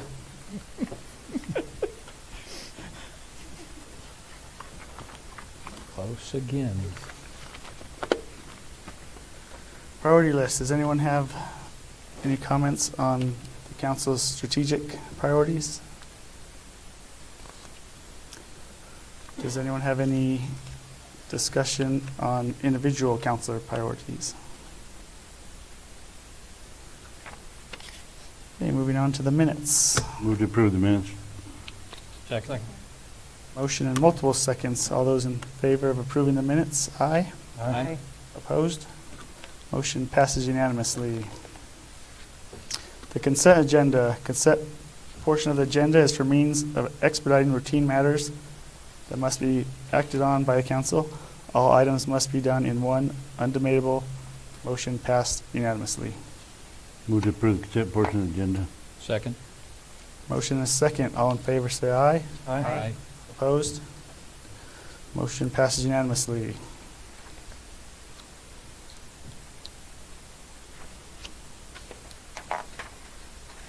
We have no public hearings scheduled today. Hearing from the citizens.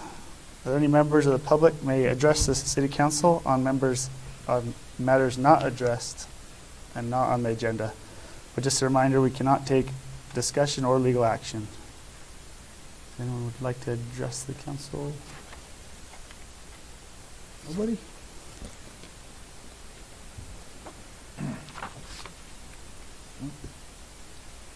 Brian Turner, 1500 Westview Drive.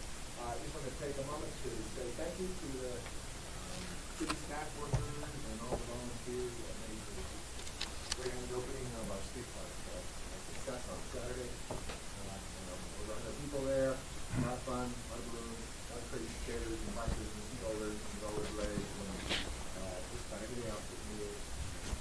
My thanks also to Powell and all of the staff for making the place dressed up as we could. It looked nice and it's in person. Thank you, Mr. Carey. Reports and announcements. My only announcement is it's my wife's birthday today, if she's out watching. Any announcements from the manager? Boards and commissions. Discussion pertaining to any board reports by liaisons. Seeing none, we are going to move to 11.2, introduction of the oaths for the new office, oath of office for the new Economic Development Advisory Board. So if you will come up front and find your name up here, and we'll have Kim administer the oath. First four. In the first four.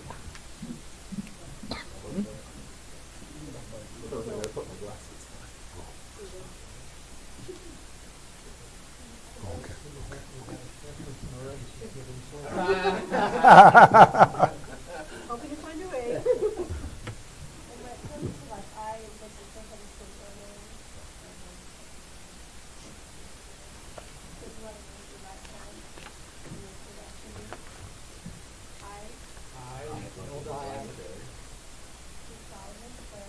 solemnly swear that I will support the Constitution of the United States that I will support the Constitution of the United States, and the Constitution and laws of the state of Arizona, the Constitution and laws of Arizona, that I will bear true faith and allegiance to the same, that I will bear true faith and allegiance to the same, and defend them against all enemies, foreign and domestic, defend them against all enemies, foreign and domestic, and that I will faithfully and impartially that I will faithfully and impartially discharge the duties of discharge the duties of Economic Development Advisory Board Economic Development Advisory Board according to the best of my ability, according to the best of my ability, so help me God. so help me God.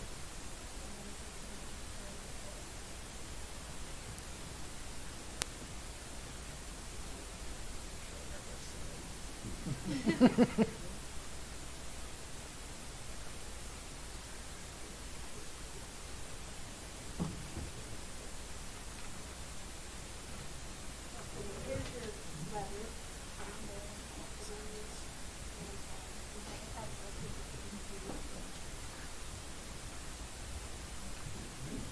I'd like to thank the council for your support and bringing this board forward.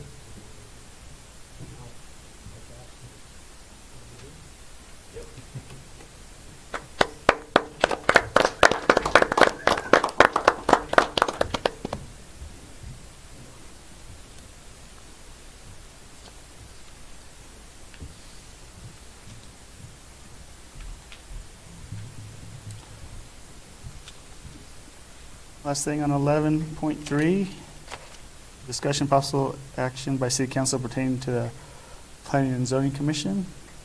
This time we have one vacancy and we have one applicant. I move we appoint Chris Van Menen to the Planning and Zoning Commission with a term ending June 30th, 2019. Second. Motion and a second. Any discussion? All in favor say aye. Aye. Opposed? Motion passes unanimously. Unfinished business, 12.1, discussion and possible action by City Council pertaining to John C. Page Memorial Park Phase 3. Mayor, I've got a unique situation here. As many of you know, I sold my company. However, the buyers are my children, and in an attempt not to handcuff them and limit the ability for them to conduct business, I'd just soon back out of this and recuse myself. And that allows them some flexibility in what they may participate in, what they want.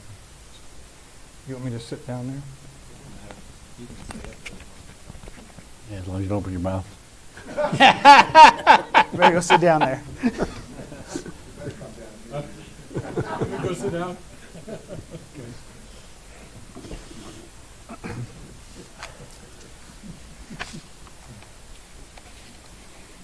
With that, I will turn it over to the city manager.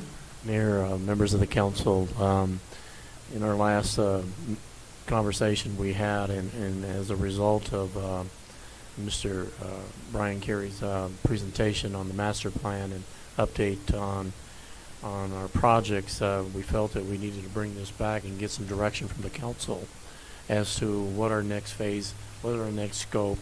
There's a lot out there, and we just wanted to bring it in and get some direction as to what we want involved in the scope to finalize the Phase 3 of the John C. Memorial Park.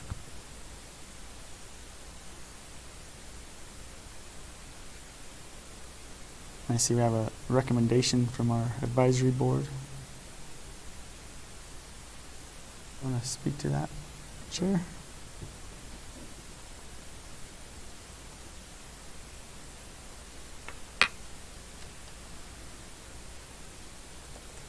So thank you, Mayor and Council, and thank you, Michael.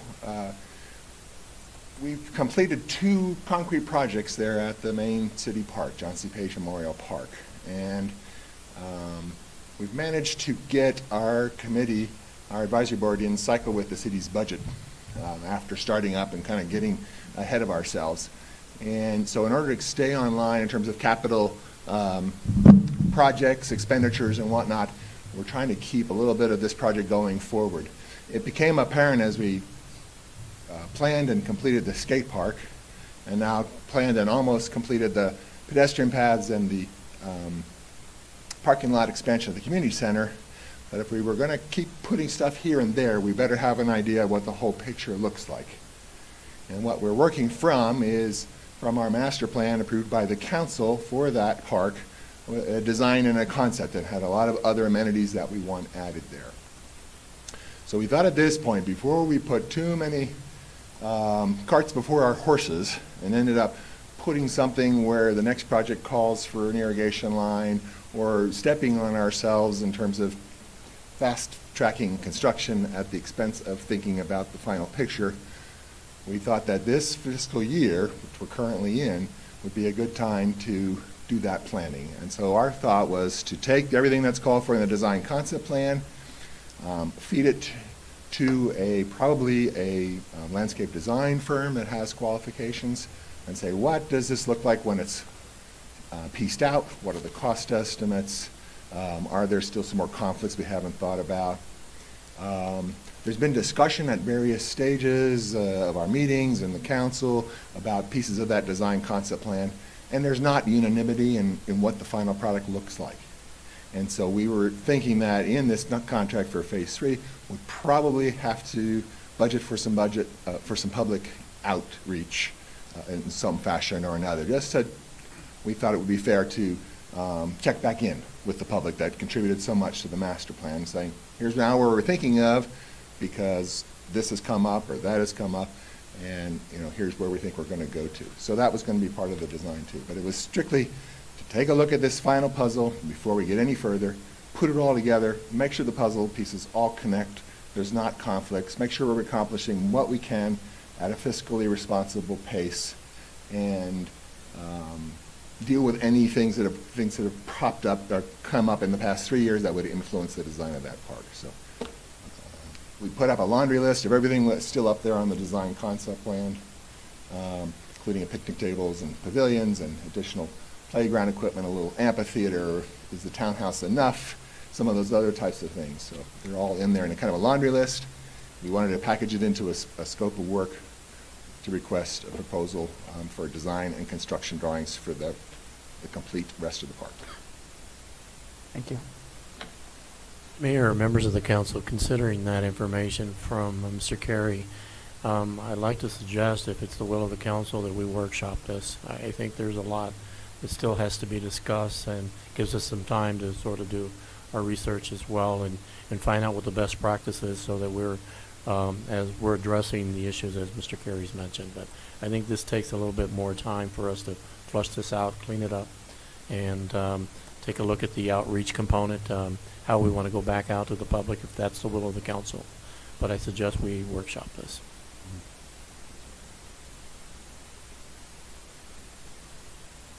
Yeah, I agree. We've been talking a lot about a splash pad too, and I don't know if the board is quite settled on the issue of that either. So, Well, I do know that that's been a topic of discussion and is in the design concept plan. And we do recognize that there's a need for more information on costs involved, not just in construction, but in maintenance, in city utility capacity, in terms of water treatment and our water disposal. Are there any implications on our water rights allocation for the city? We recognize that. That's why the master plan was produced, and we aren't still planning, because you can plan forever with all these complicated questions. So that one we didn't finalize on. So those could be some questions and some more information, plus whether or not the Para Club is coming to the city is a key piece. And also whether the city is committing to a pool, and perhaps that's a companion project to a pool rather than in the center of the city. So, what are we proposing to go for the next step? Is that, none of this works? I mean, the splash pad and the teen center, do we just turn that into the police station? And I mean, the stuff is listed here. yeah, that's why I wouldn't support hiring a landscape architect at this point.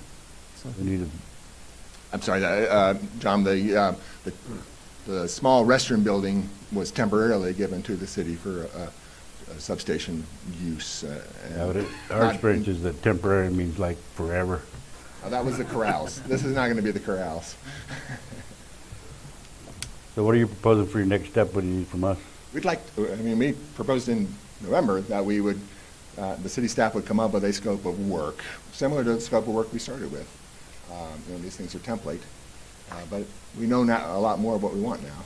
And we put that out for a bid. I don't know. It depends on whether you want to make all the decisions first as a council, or whether you want to hire a professional consultant to provide some additional data, information, some sounding boards, some best practices, some comparisons to other cities, that type of thing. That's what you would get with a landscape design or some other type of design firm. Yeah, I think just to look back just briefly to the last time we discussed this, the last city council meeting, council directed staff to work to put together an RFP for phase 3 and publish it by May 1st, if I remember, was what the motion was. But there was no definition of what phase 3 is. And there seems to be a lot of confusion about what phase 3 is. I think with Crystal, a previous city manager, the idea was to take a phased approach each year, and Kyle, correct me if I'm wrong, to do kind of one project a year. And there's some confusion now. Maybe we want to bite off more than that, or maybe we've got a master plan, but we don't know what phase 3 is. So we really can't put together an RFP because we don't know what the scope of phase 3 is. And so we're really looking for some direction from council on that. And that seems to be like it may be a really big discussion that we may need to have a workshop and get feedback to decide what is phase 3 and where do we go from here. We have some money budgeted this year for design, but it's not very much. I think it's about $30,000. Is that right, Kyle? $50,000. And that, that if you're talking about construction documents, that doesn't get us a really big project to design. And then it bleeds into the discussion of what's the budget going to be next year to actually implement whatever project we're designing. So I think I would agree with Mike and the mayor that probably a workshop would be helpful. Sounds to me like I would propose we have a workshop so we could say what's in, what's out. Why would we have them design something if it's not what we want? Agreed. I think, is there a way to get, for the workshop, is there a way to get some of the information that will drive our decisions, like the cost involved with splash pad, for instance? So I guess, so our board was proceeding with the design concept plan that the council approved. And so because of certain problems, or certain questions, I should say, if we try to get that information now, we can certainly do that. We just weren't going to do that for every single thing that was already in there. So if the splash pad is the issue that people are concerned about, then it's an elephant in the room. It needs to be addressed point blank. Let's get that decision over with, whatever process we all decide. Executive fiat, workshop, more public input. Yeah, that's what I think we need. Let's be frank. If that's the issue, let's get that out. The rest is, I think, general agreement. We don't propose any other major, huge changes, but it needs to be integrated. So we produce a good product. Because again, we've got to connect this beautiful park to a beautiful revitalized downtown. Right. And we want that to be seamless and not, these signs are all red, and now all of a sudden you guys decide you want all orange signs. There's those little things, but you want it to be a pretty product at the end if you spend $10 million on it. Mayor, Council, you've done a great job with this park. I think we just hit the pause button, figure out what we need to do moving forward, figure out the scope. As Mr. Carey mentioned, let's have a full-blown discussion on the issues that we're having with it, and we can move that forward through a workshop. And if I just add one more thing, I think the smart thing is to be inclusive in this particular issue on this question. I think it'll gain you some mileage. Now, I hate delay. I hate the fact that we're not queued up for your next budget project at that park. But if we don't do this right, you're going to lose the backing of a significant piece of the population that pushed this whole parks agenda on the city anyway. There's a lot of fervor, a lot of passion for a splash pad. Now, is it there at that location? Conceptually, it's big. And you run a political cost, but more importantly, you run a community cohesiveness cost if we just say, we don't want it. or we do want it, or whatever. So let's take the time and have a discussion again and make sure this is the right direction. I don't want to go in the wrong direction. I want to spend money unwisely. That's why we need a workshop, because of what happened at Glendale. Yeah, and They built a splash pad that wasn't part of a water park, and they can't even keep it open 2 days a week. Yeah, and I can give you Utilize it. 4 examples of ones that are quite successful in community draws and beautiful tourists and residents, and it is 110 degrees in Page. So these are what are put back to you when you come up with a no splash pad option for many in our community. So let's do it right. I agree with whatever it takes. Workshop. you need a motion for that, or? Nope. Okay. Okay, You say yes or no? we are done with that Somebody shaking discussion. their head yes, and you're saying no. Oh. Moving on to new business. 13.1, discussion, possible action pertaining to the airport master plan study. Mr. Chris Jansen. Good evening, Mayor Tappan, members of the Page City Council. What we have before you right now is a little bit of housekeeping pertaining to our airport master plan update grant from the FAA. This is the portion of the grant for the 2.5% match funds from the state, specifically from ADA Aeronautical. So it's a little bit of paperwork, and you can read in the information there that they are providing 2.5% of the total amount, so it's $12,815 of the $512,000 and change grant for that master plan update. Can you tell us where we're at on that process? On that process, we're probably about 25% of the way into the project. There's a lot of background work going on by the engineers, collecting data and putting together surveys and stuff like that. We have formed a committee, and there's several members from the community that are part of that committee, and so that is in process, yes. I move to approve the airport development reimbursement grant for the updated master plan study to the Arizona Department of Transportation, and authorize the mayor to execute the agreement. Second. Motion is second. Any more discussion? All in favor say aye. Aye. Opposed? Motion passes unanimously. Thank you. Thank you.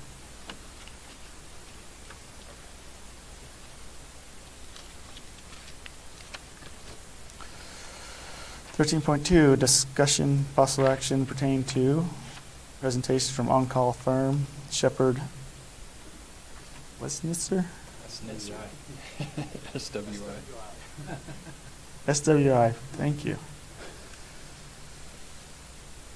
All right. And then Myself again. You're going to see a lot of me tonight. So what we have for yourself, Mayor, and members of the council, we have a presentation this evening by SWI. And as you recall, several months back, we took on SWI as one of our on-call engineering firms, and we discussed with them doing a topographical survey of kind of the southern drainage basin of the city of Page. And this kind of starts from the Aqua Street area, works its way down past Lake Powell RV Park, along adjacent to Hall Road, crosses Hall Road, and essentially ends up in the Vermilion Cliffs Rodeo Arena. And in recent years, all of us can recall the times where the waters flooded through that arena, passed on to the Ranchettes neighborhood, and flooded out several residents in there. So we worked with SWI, got our aerial topography survey done, and then they took that information and have reviewed information provided by Coconino County flood requirements, best practices, and so on and so forth. So this evening we invited Shepherd Westnitzer, SWI, to present a presentation to you of their findings, and then they're going to make some suggestions on probable costs. So in the audience with us today is Guillermo Cortez. He's the VP of SWI. He's an engineer as well. He's brought with him Brad Dixon and Cassandra Pham. Did I get it right? To do the presentation. So I'll turn the time over to them and let them have the floor, and then we can have a little bit of discussion and questions afterwards. we will give you your 3 minutes. 3 minutes to fall asleep, since we'll be talking some engineering tonight.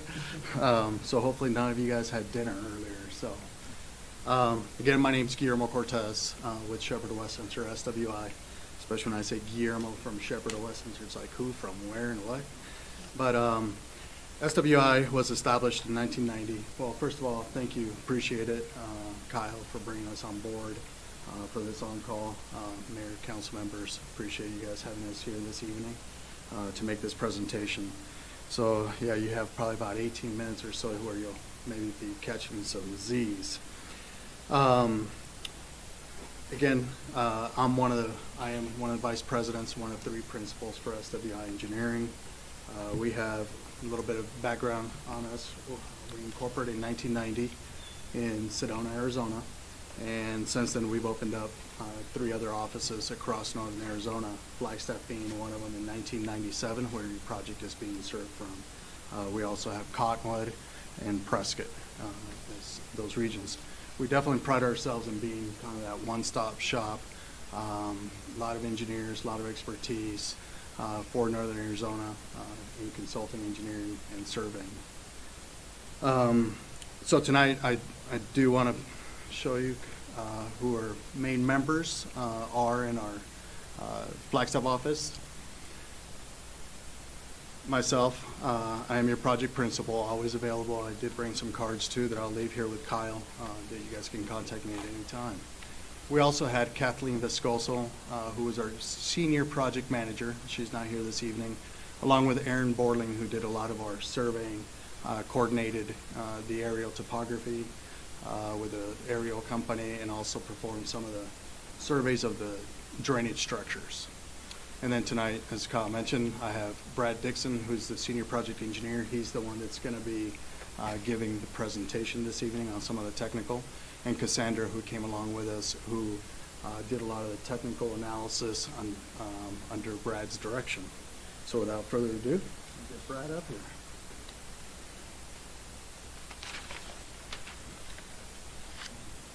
Thanks, Guillermo.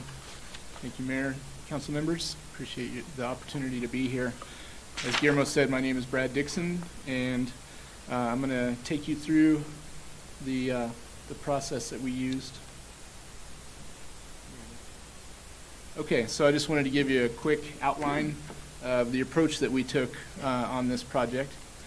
We started with the big picture elements, doing the aerial topography, doing the field survey of specific structures.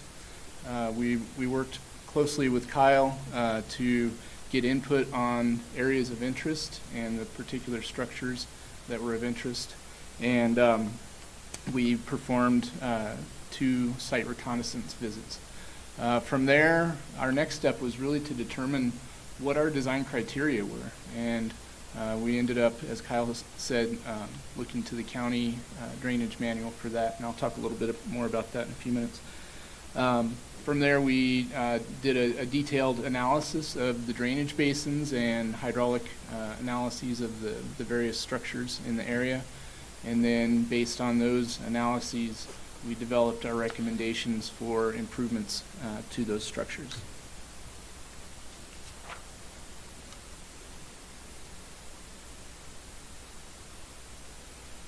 So this shows you the vicinity map of the area of interest.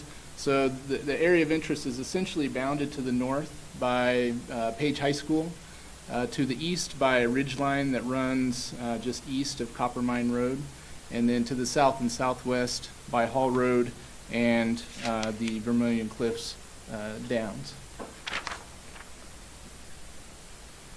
So as Kyle mentioned, the city of Page actually doesn't have its own drainage design manual. So a lot of the smaller municipalities in the county do tend to either adopt or defer to the county drainage manual. And so we determined that that would be the most appropriate step for us to take. So we did use the county drainage manual for guidance on the way we approached the drainage analysis and design that we did. All right, I'm going to just walk pretty quickly through the areas of concern, and by all means, feel free to ask questions as I go, but I am going to move quickly so I don't have anybody fall asleep on me. So this again shows the whole area and all of the specific areas of concern that were identified both through the field visits and in discussions with Kyle are highlighted on here in red. The first one that you see circled in yellow there is a drainage area right by the existing radio transmitter facility on the city parcel there. And what we've heard is that they have had reported flooding events adjacent up against that radio facility, as well as sedimentation against especially the east side of that radio transmitter facility that causes nuisances. The second area of concern is where we have existing developed areas where the drainage comes down from the north and east, and they've actually created some sort of informal channels and berms along the northern boundaries of these developments, both residential and commercial developments. But there's concern regarding erosion of those informal channels and berms, as well as, there was really no design behind them, so there could still be flooding in a big event there. Next, there is an existing concrete channel that runs parallel to Newbern Road, and there are two concerns with this. First, at the inlet to this concrete channel, there's no engineered head wall there, so there are both capacity concerns with the capacity of that inlet to accept the 100-year discharge there, as well as structural concerns and erosion around that inlet. And then the channel itself, as you can see from the photo on the right, has some areas where there's just structural degradation of the channel itself, and there's concern that if the channel failed structurally, then that could cause a significant flooding to occur in the adjacent developed properties. Okay, the next area of concern is just downstream from there. There's an existing earthen channel, and the primary concern with this channel was its hydraulic capacity in the 100-year event. Next, we move on to the Vermilion Cliffs area, and the concerns that were voiced for this area are flooding of the horse arena area and the fairgrounds area, as well as flooding that's been experienced in the residential area to the west of this area that from runoff generated in the fairgrounds area. Okay, the next area of concern that was identified was there's an existing culvert across Hall Road that conveys flows from the north to south across Hall, and then discharges those flows into a natural channel that then drains down to a large depressed area just to the southwest of the sports complex. And there was an area, there's concern about the capacity of that culvert.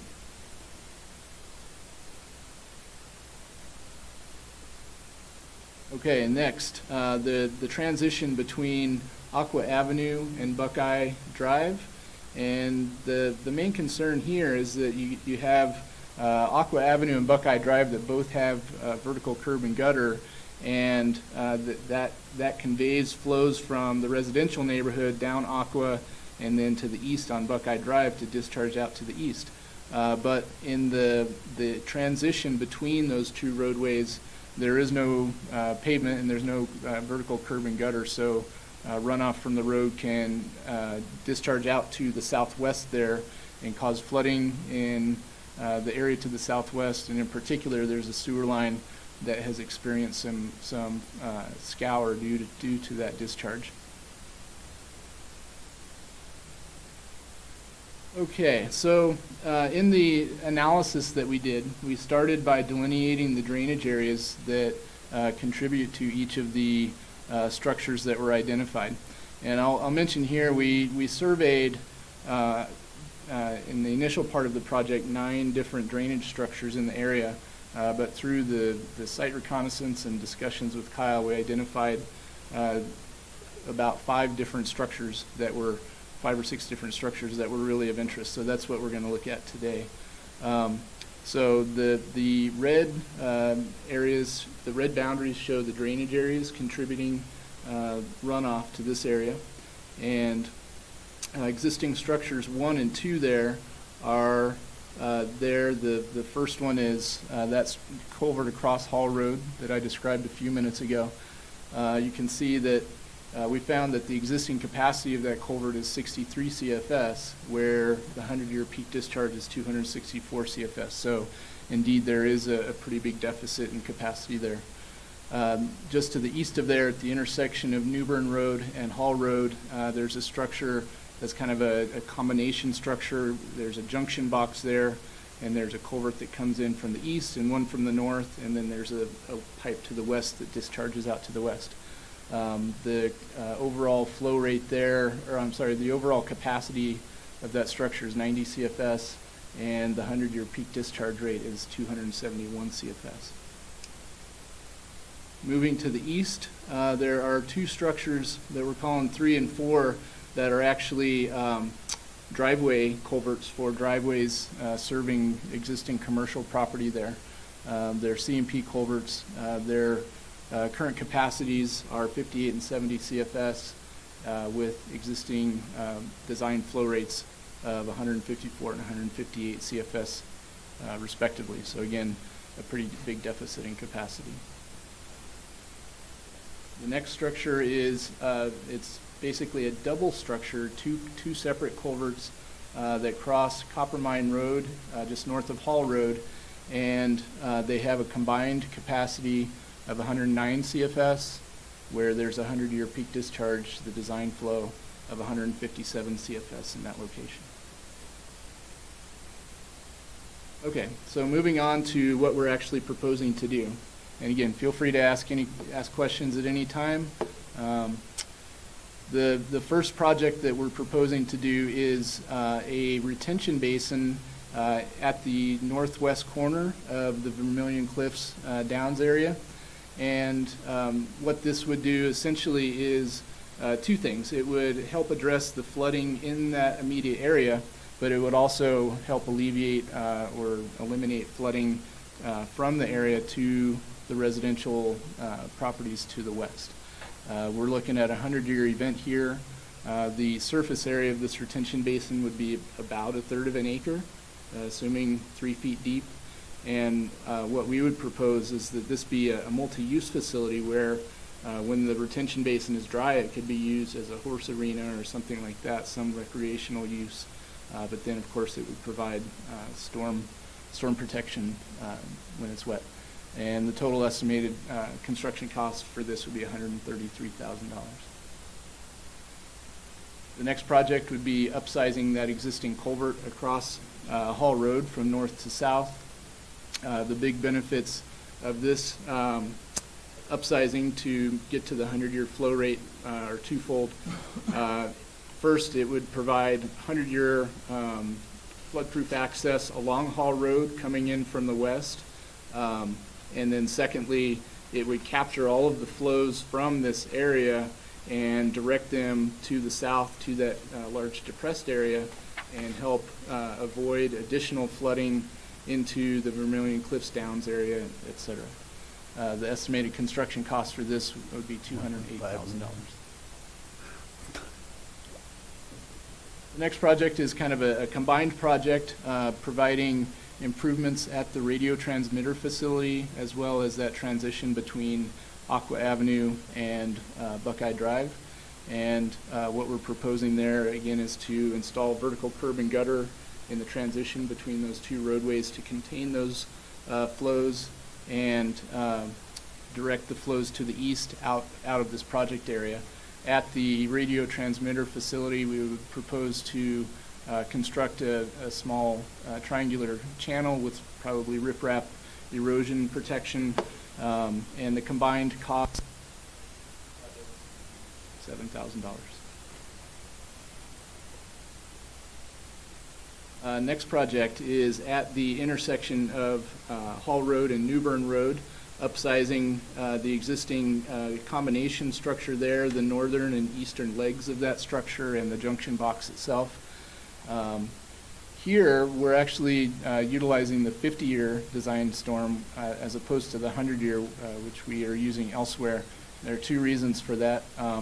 Number one, the residential or the developed properties to the north that the New Bern serves have secondary access from the neighborhood to the west.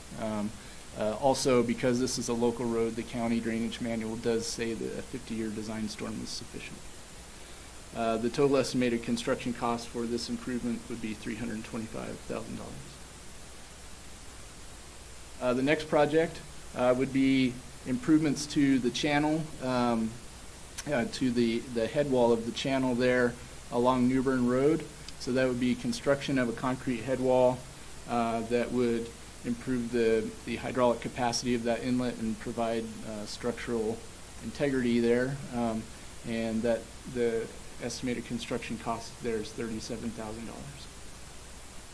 Project number 6 would be improvements to that channel itself along the length of the channel, and it would essentially be to replace or repair the sections of that channel that have structural degradation, and the approximate cost of that is $114,000. Next would be the channels along the northern boundaries of the existing developments.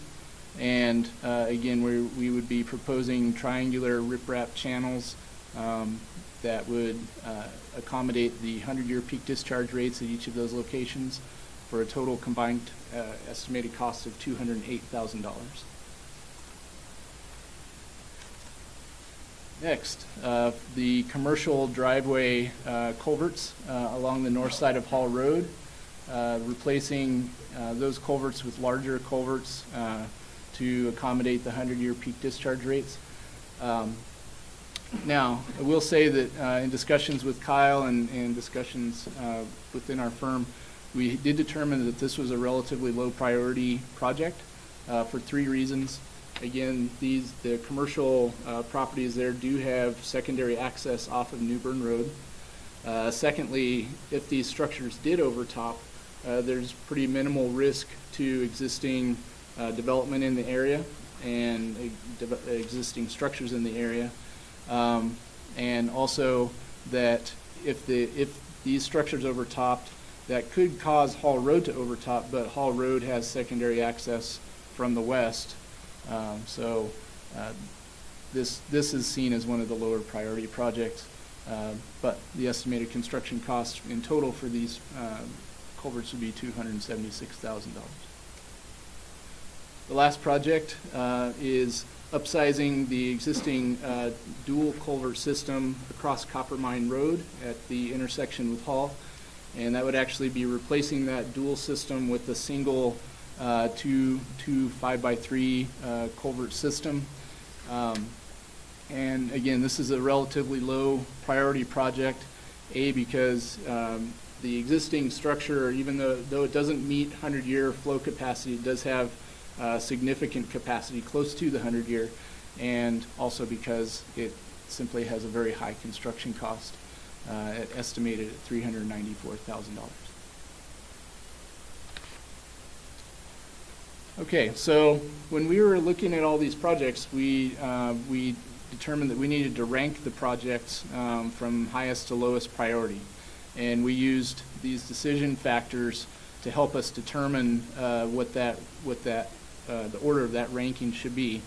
There were 5 factors or criteria that we considered, and these factors essentially related to what's the existing risk that would be addressed by each of the improvements, how much improvement do we get for it by putting in, making these improvements, and then bottom line, what's the preliminary cost for the improvement.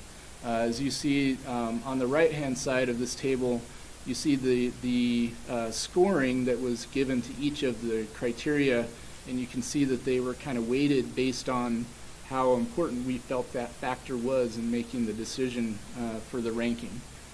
And then what the result was, the bottom line was this priorities matrix, where we ranked the projects from 1 to 9, and they actually fell out based on this priorities matrix in the order that I presented them to you in just a few minutes ago, where the first couple of projects would be the retention basin at the Vermilion Cliffs Downs area, and then the culvert across Hall Road just to the east of that.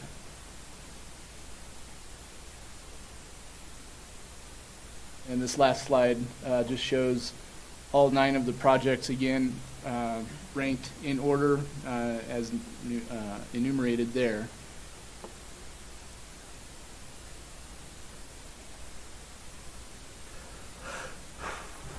See, you're using an awful lot of box culverts. Are they precast or cast in place, or what are they? We have assumed that they would be cast in place just because of the long haul to get up here, but that would basically end up being an economic decision at the time based on whichever way it came in cheaper. You could do it either way. We've kind of learned that freight is cheaper than concrete. And I think we would leave it up to somewhat of the contractors to go ahead and help us value engineer that. That would probably be some of the next steps, is looking at some of these things on how we could value engineer them during the process.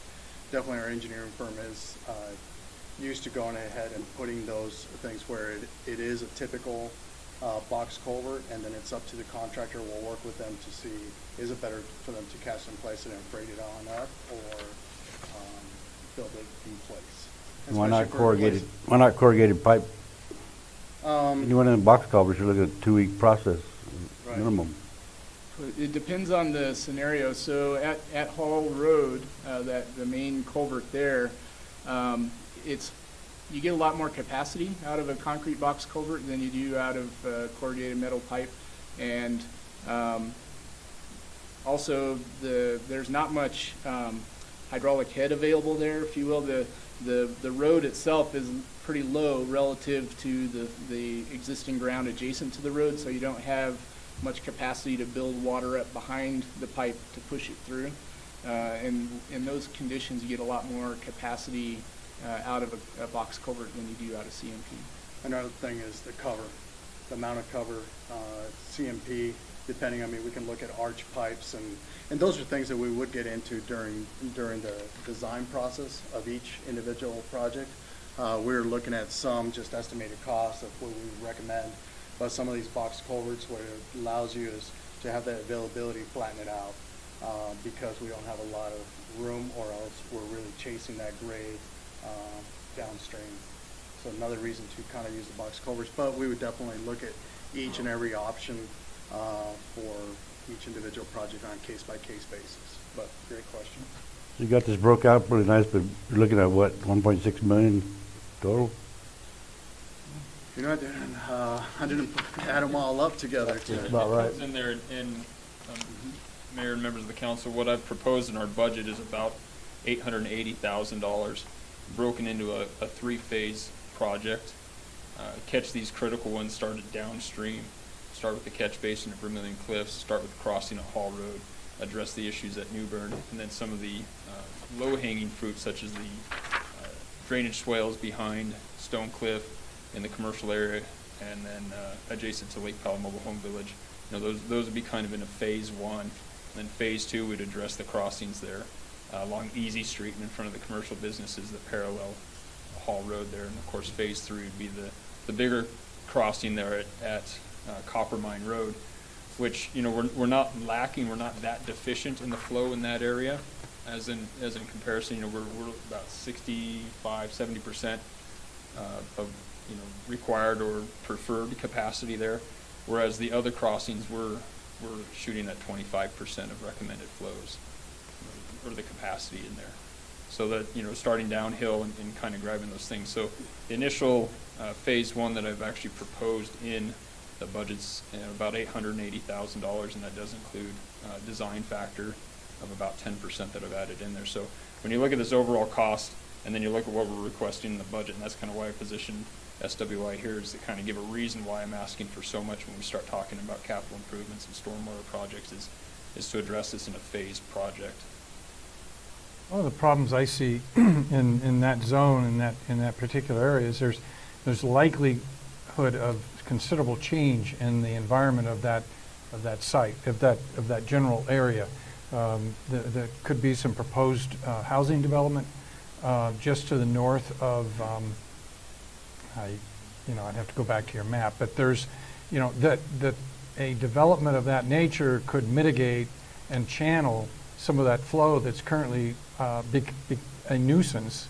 It could more directly channel that water through the development of streets and gutters and additional drainage features.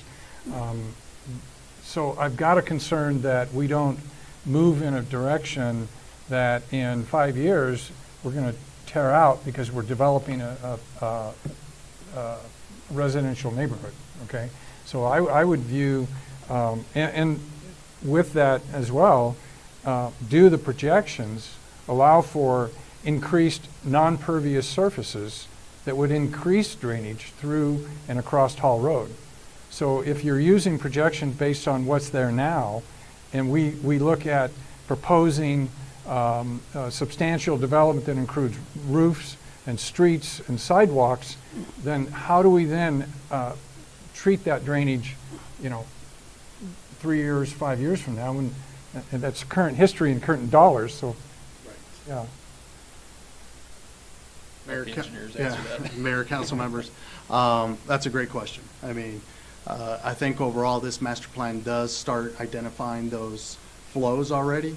And then from the private engineering side, we do also subdivisions and commercial projects and everything else. And by utilizing the approach of using the Coconino County drainage manual or developing one on your own, an engineer will look at the pre-development flows and then also calculate the post-development flows, which include pavement, curb and gutter, all those impervious areas, and then detain or retain some of that flow and then release it at the pre-development rate. So actually we can use some of this master plan to look at some of those drainage areas that would be getting into the detail, but some of those red delineations into the sub areas that we could hand over to a development engineer that was looking at a subdivision for a developer, and they would be able to utilize some of that to design their detention basins. Currently, we've looked at a couple of projects for you guys for community development as they're being proposed and looking at their drainage. So that's one of those things that community development should look at, anything that's going through these areas, and make sure that we're taking that into account and it's being designed for. Because ultimately if you don't design for it on a project by project basis or look at a regional solution, then you are going to increase those flows to the point where Hall Road or something's going to need to be a pretty massive structure in order to take everything once it's built out, a built out scenario. So what you're saying is that the crossroad drainage that's coming across Hall Road and Coppermine Road and so forth, what the solution would be to meter the flow within the development as the developments occur, and not look at oversizing those crossings in this phase of work. I mean, I'm a little leery of that. Mayor, council members, I think that is, it is a good question overall. It's one of those that most municipalities do treat it that way, because you could create something downstream. Even let's say that you design Hall Road to take on for that big event, but what is that route from that subdivision that creates a further impervious area to now even possibly an existing development just downstream of it, and now they're getting flooding. So then that commercial property or residence is going to come probably to Kyle Community Development and say, why is my house flooding? So you can design for downstream effects, and that's typically why a lot of municipalities, government agencies do implement individual developments to hold back their pre-development versus post-development flows for that exact reason, for possible downstream effects. That could be your neighbor, or it could be a culvert downstream. And as things change, like you mentioned, you could have a rezoning that suddenly something's a, 1 per acre type of residential project that we designed Hall Road for, but somebody comes in for a rezone and then now makes it a high density development. So what would you design for? So those are great questions to have with council, with community development, with your public works director to make those decisions so that us as the engineers can plan for that. But that's a lot of the reason why most municipalities have a developer hold back their runoff and meter it out to pre-development rates. There's several dominoes, but I see your concern, for sure. Yeah, and I guess what I think that we would want to address the red flag issues that we have today that's causing flooding to existing neighborhood, but at the same time, correlate a future design and future enhancements with the upcoming land use plan that's going to be developed, that's going to identify more precisely what that land's going to be used for. Then you could take that land use plan and overlay with a proposed kind of a generic development and say, well, this is how it's going to impact. I just don't know if we're getting ahead of ourselves. I think that we aren't getting ahead of ourselves. I think that his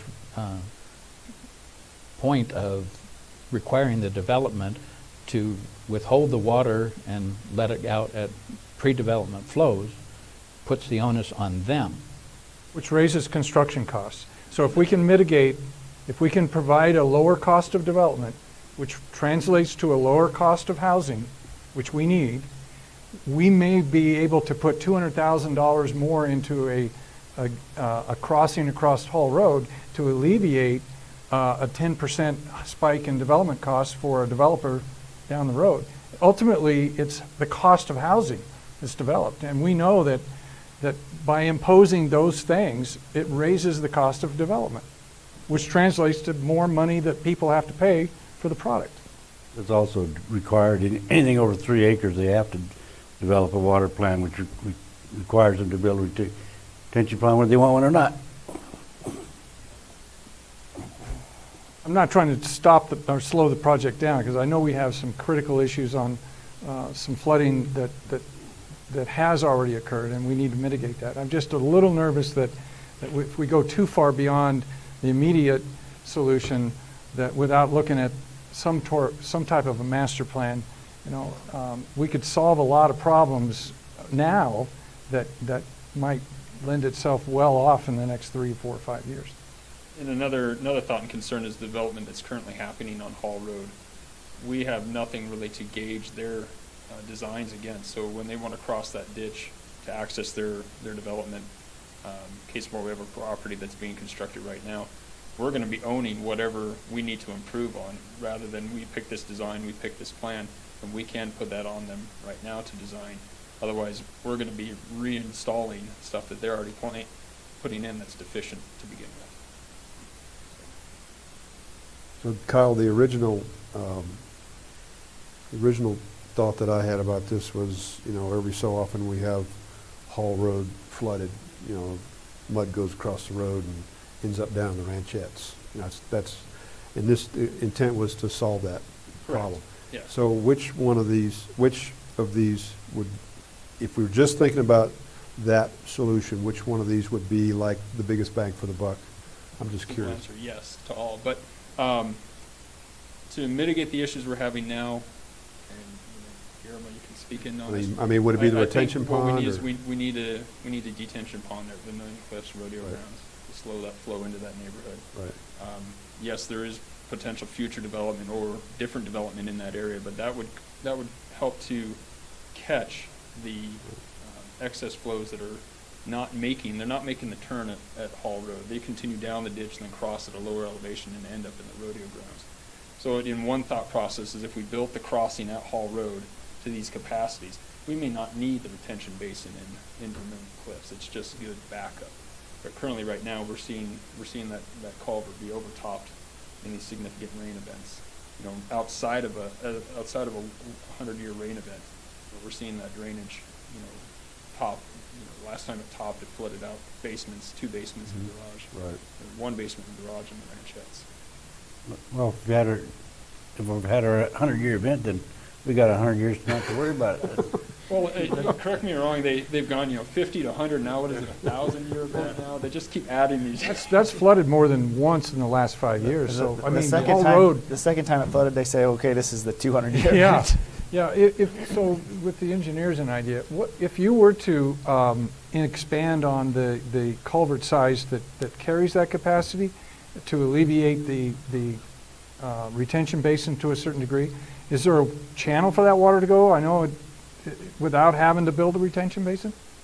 Yes, if that culvert was upsized for the 100-year event, there is a channel directly downstream from that culvert that it discharges into today that then directs the flows down into that large depressed area. Reinhold Lake. Yeah. Yeah. There's a So why would we not want to look at that option that permanently solves the problem rather than just delay the ultimate upsize of that culvert anyway? Yeah, and that's kind of what we're looking at. We're currently, if we had another 100-year event, as we show in the numbers, we're 25% of what's, carrying capacity in there. So, what is that next event going to be? Is it going to be a 50-year event, where we're still undersized? I think, either way, we're completely undersized at that crossing, and that would be the most critical one that we have. We've experienced these large flows, and we really haven't had the backups and the issues at Copper Mine and Hall Road. We've seen the flooding across Easy Street. Those entrances to Easy Street in that commercial area. Fortunately, it's never crossed Hall Road and into the Para Club. Oh, it has. Well, yes, but not in these flows. And there are other things. We have an 18-inch culvert that crosses there at the Para Club. We have there are drainage conveyances around that area. But it's when you look at the mass floods and where that's binding, I'd say start downstream and catch that crossing. That would be the major one to catch. And additionally, like I said, the development that's occurring along Hall Road between that crossing and Newbern, those are businesses that want to go in and thrive, and they put in too small a culvert where now we can have them take the onus and the cost of that development. We're going to have to go through and remove and reconstruct. So does anything we just talked about change your idea on this proposal? I would say the only thing that would change it would be your policy decision on whether you have a developer do the pre and post development analysis, or whether you guys would want, or whether you as the town, the city would want to take on those flows, and then we need to analyze it according to that land use plan so that we make sure. But typically, once you get to the downstream areas, it makes it pretty expensive to go ahead and install those things if you go ahead and kind of push that downstream.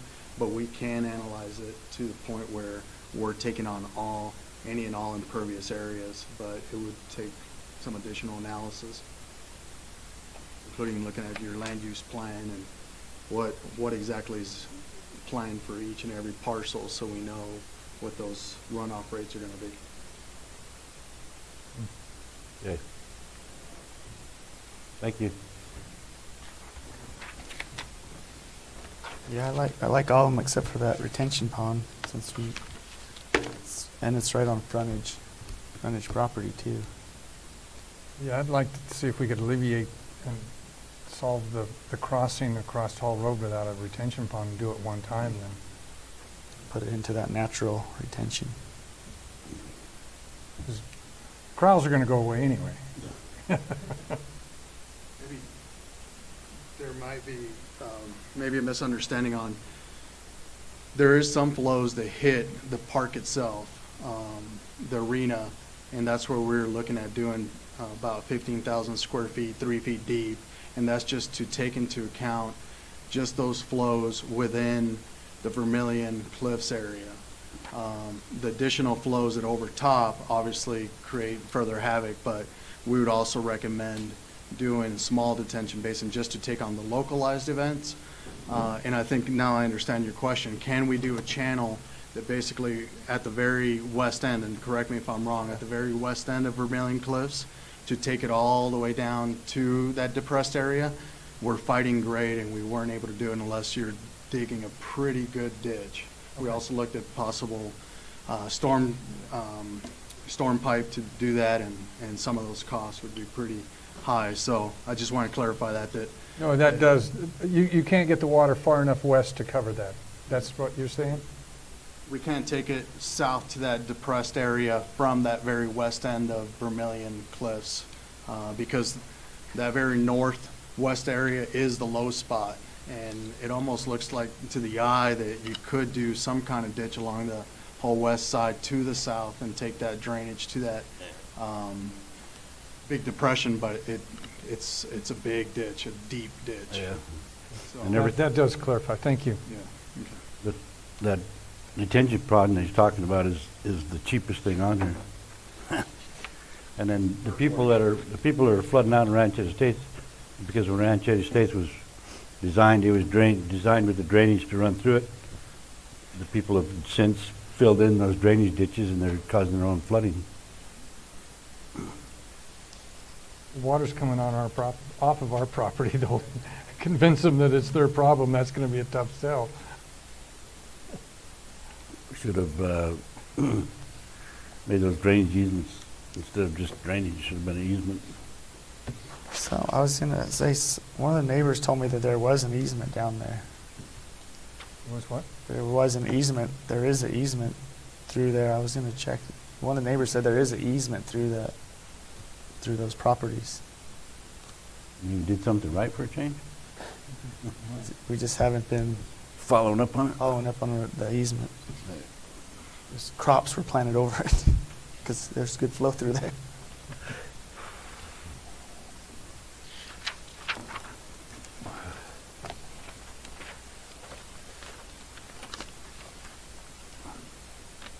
Okay, so that was for information purposes. Any more questions?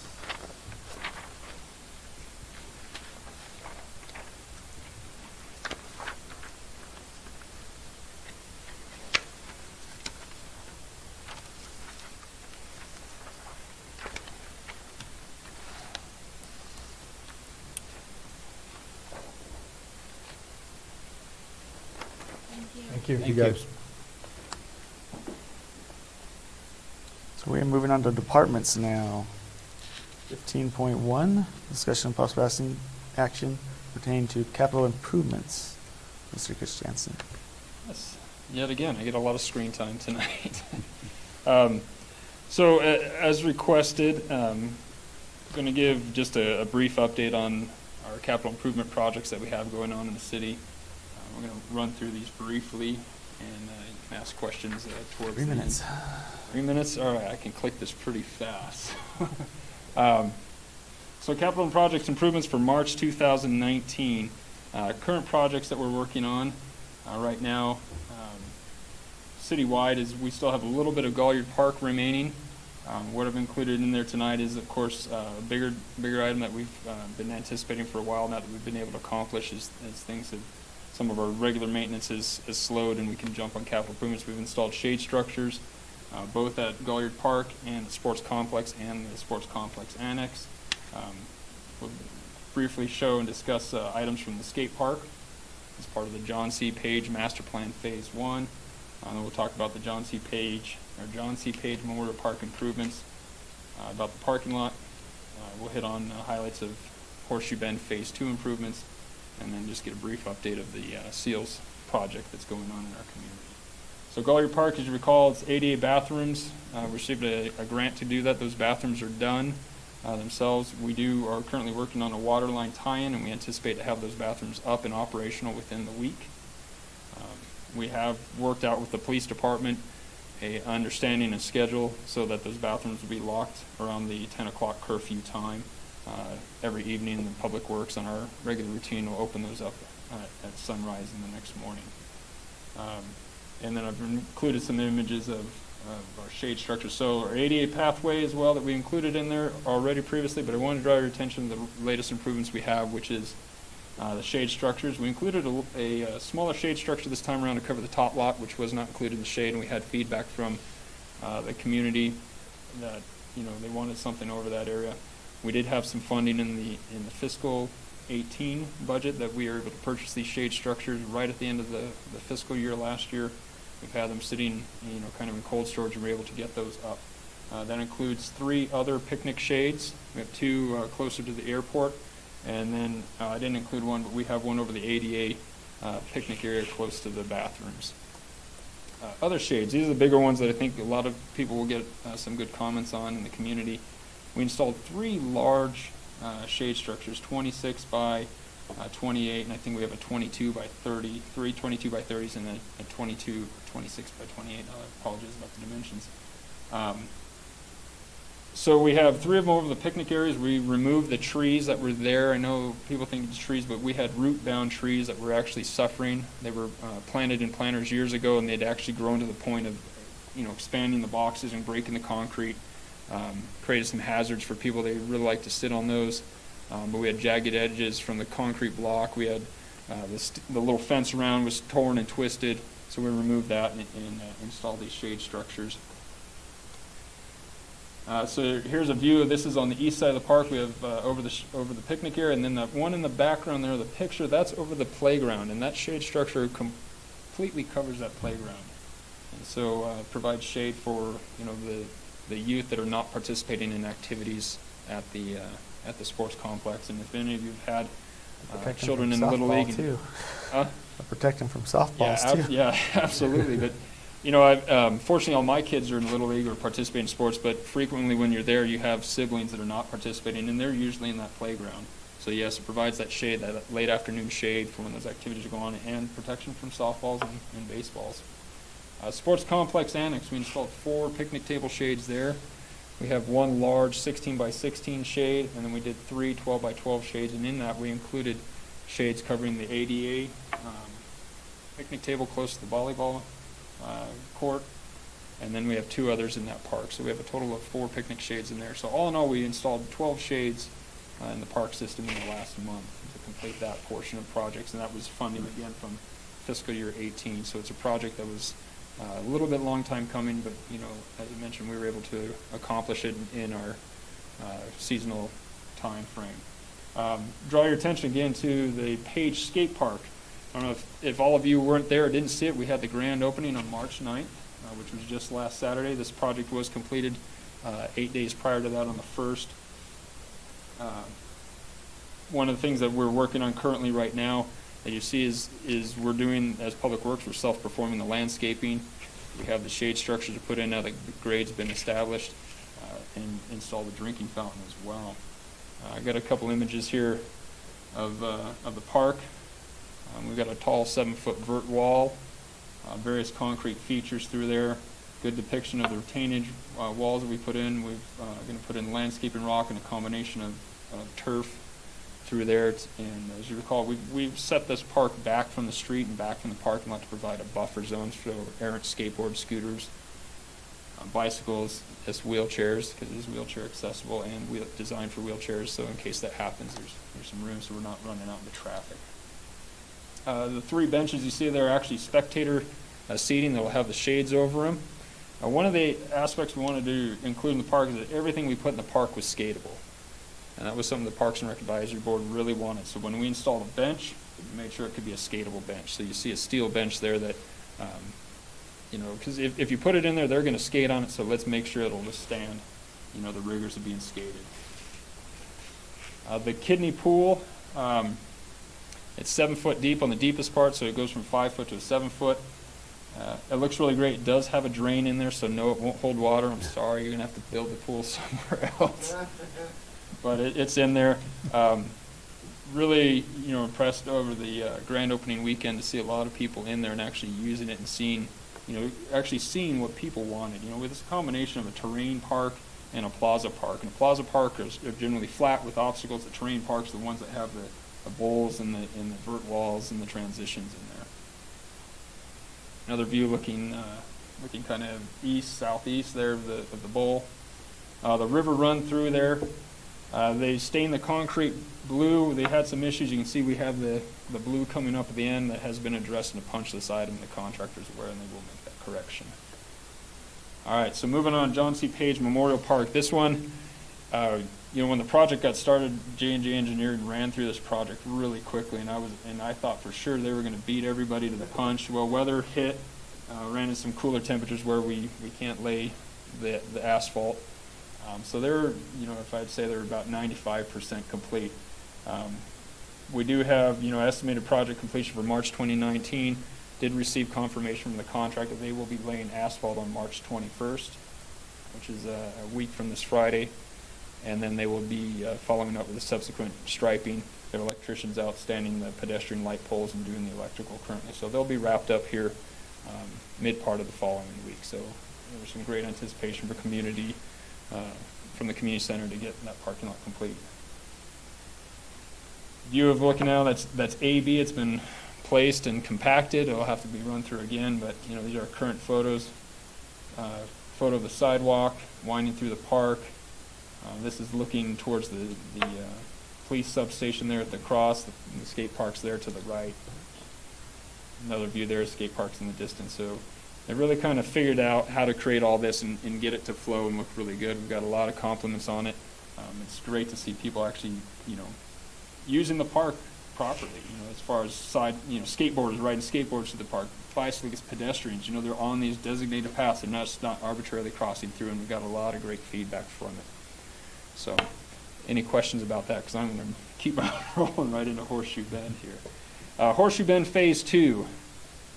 I don't know if you guys know this, but it snows in Page. I'm new to Page, and I believe that it snows in Page. So I want to include this picture here of the snow falling on our project there, and that's looking towards our 3 FEBUs that are drawing closer to completion here.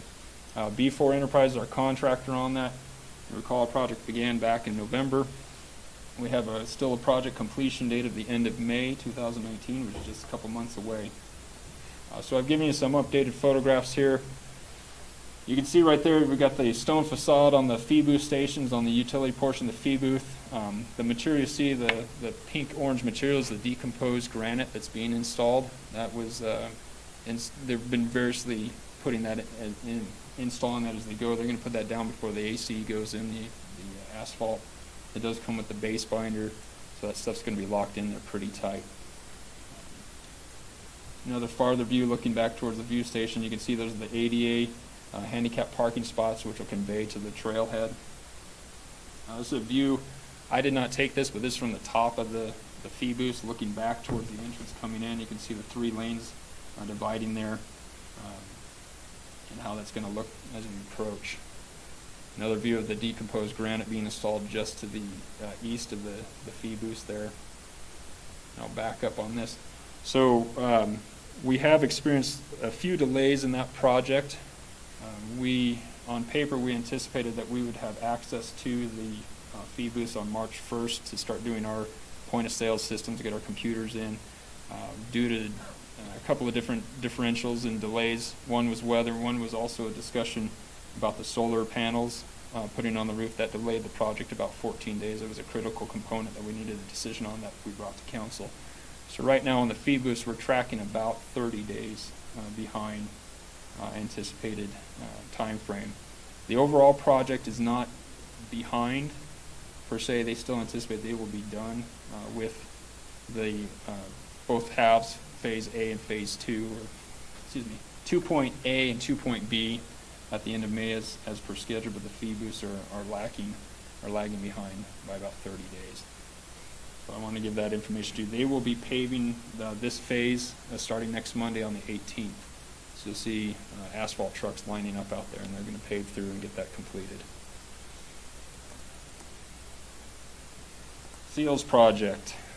What we have right now is they're gearing up to come back to this area. We've had that stretch of colder weather than expected and needed, and also the moisture, which kind of deters the crack sealing effects, or the ability to crack seal properly, excuse me.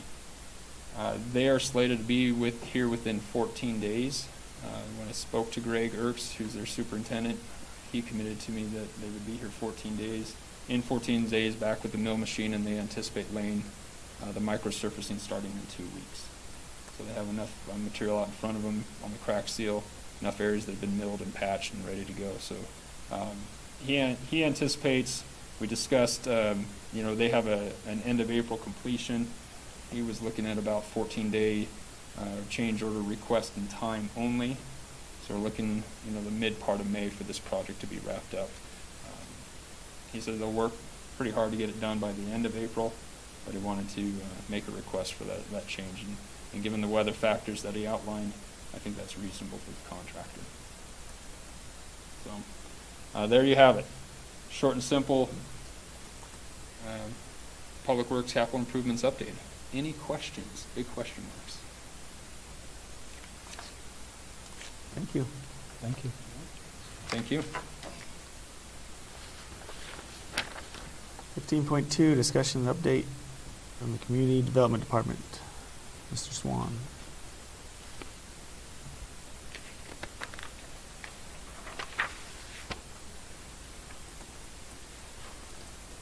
Three minutes. Mr. Mayor, members of the council. So my goal here is to be entertaining and uplifting. So hopefully we can get this cadence right. Mr. Mayor, members of the council, thank you for the opportunity here. Wanted to go up over sort of a departmental update from year to date. So I don't want to get bogged down or into the weeds or anything like that. I know some council members here love to do that, and they drop into my office, and I very much welcome it. And we can definitely chat on different initiatives and other things like that moving forward. I highly encourage it. Participation is, what makes a community.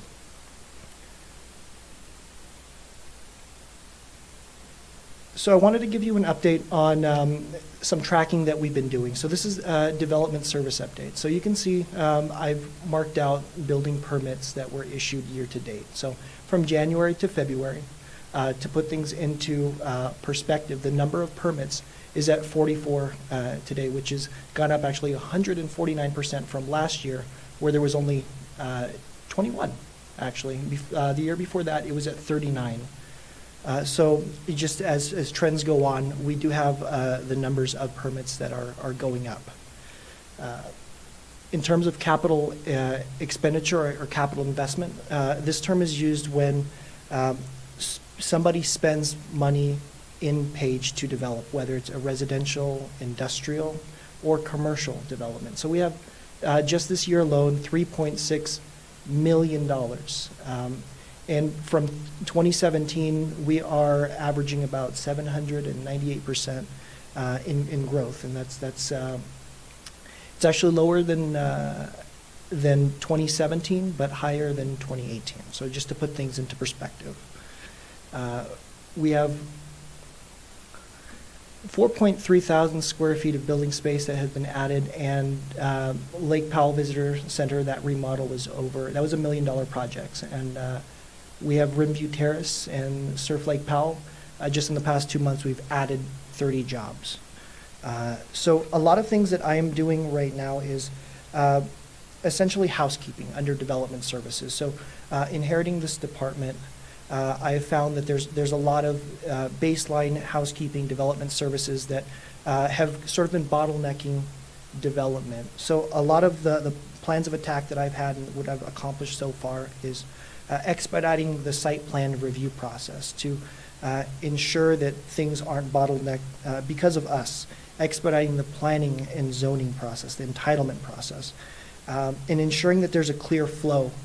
And one last thing is training. The beginning of this year, we've taken on a new zoning ordinance. So one thing that I could see that wasn't being done before was essentially training spread across the board. So I can tell you today, and you can say that the Development Service Department is cohesively trained, so you're going to get the same answer from any one of my staff members, and it's going to be consistent, and it's going to be firm, and it's going to be accurate and of a high level.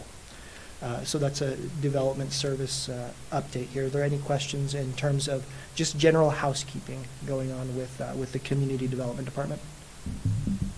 What's the Lake Powell Visitor Center? The Lake Powell Visitor Center, that is, I'll get back with you, Councilman. So you have it down as $1 million. What is? It's a remodel. That was the project. It wasn't something built from scratch. The Lake Powell Visitor Center. It was a remodel project. Is that the Glen Canyon Historical? I believe so. If that was the building that did get remodeled. Conservancy. Conservancy. It has to be, yeah. $1 million? Yeah. So moving forward, we've been working on workforce and education here. So that's another facet here. So housing and workforce entirely go hand in hand. So I can tell you right now, there's about 15 or more programs that the community of Page has. I say community because they're different organizations. So you have Coconino Community College, you have the Chamber of Commerce, you have the library, you have the Department of Economic Security.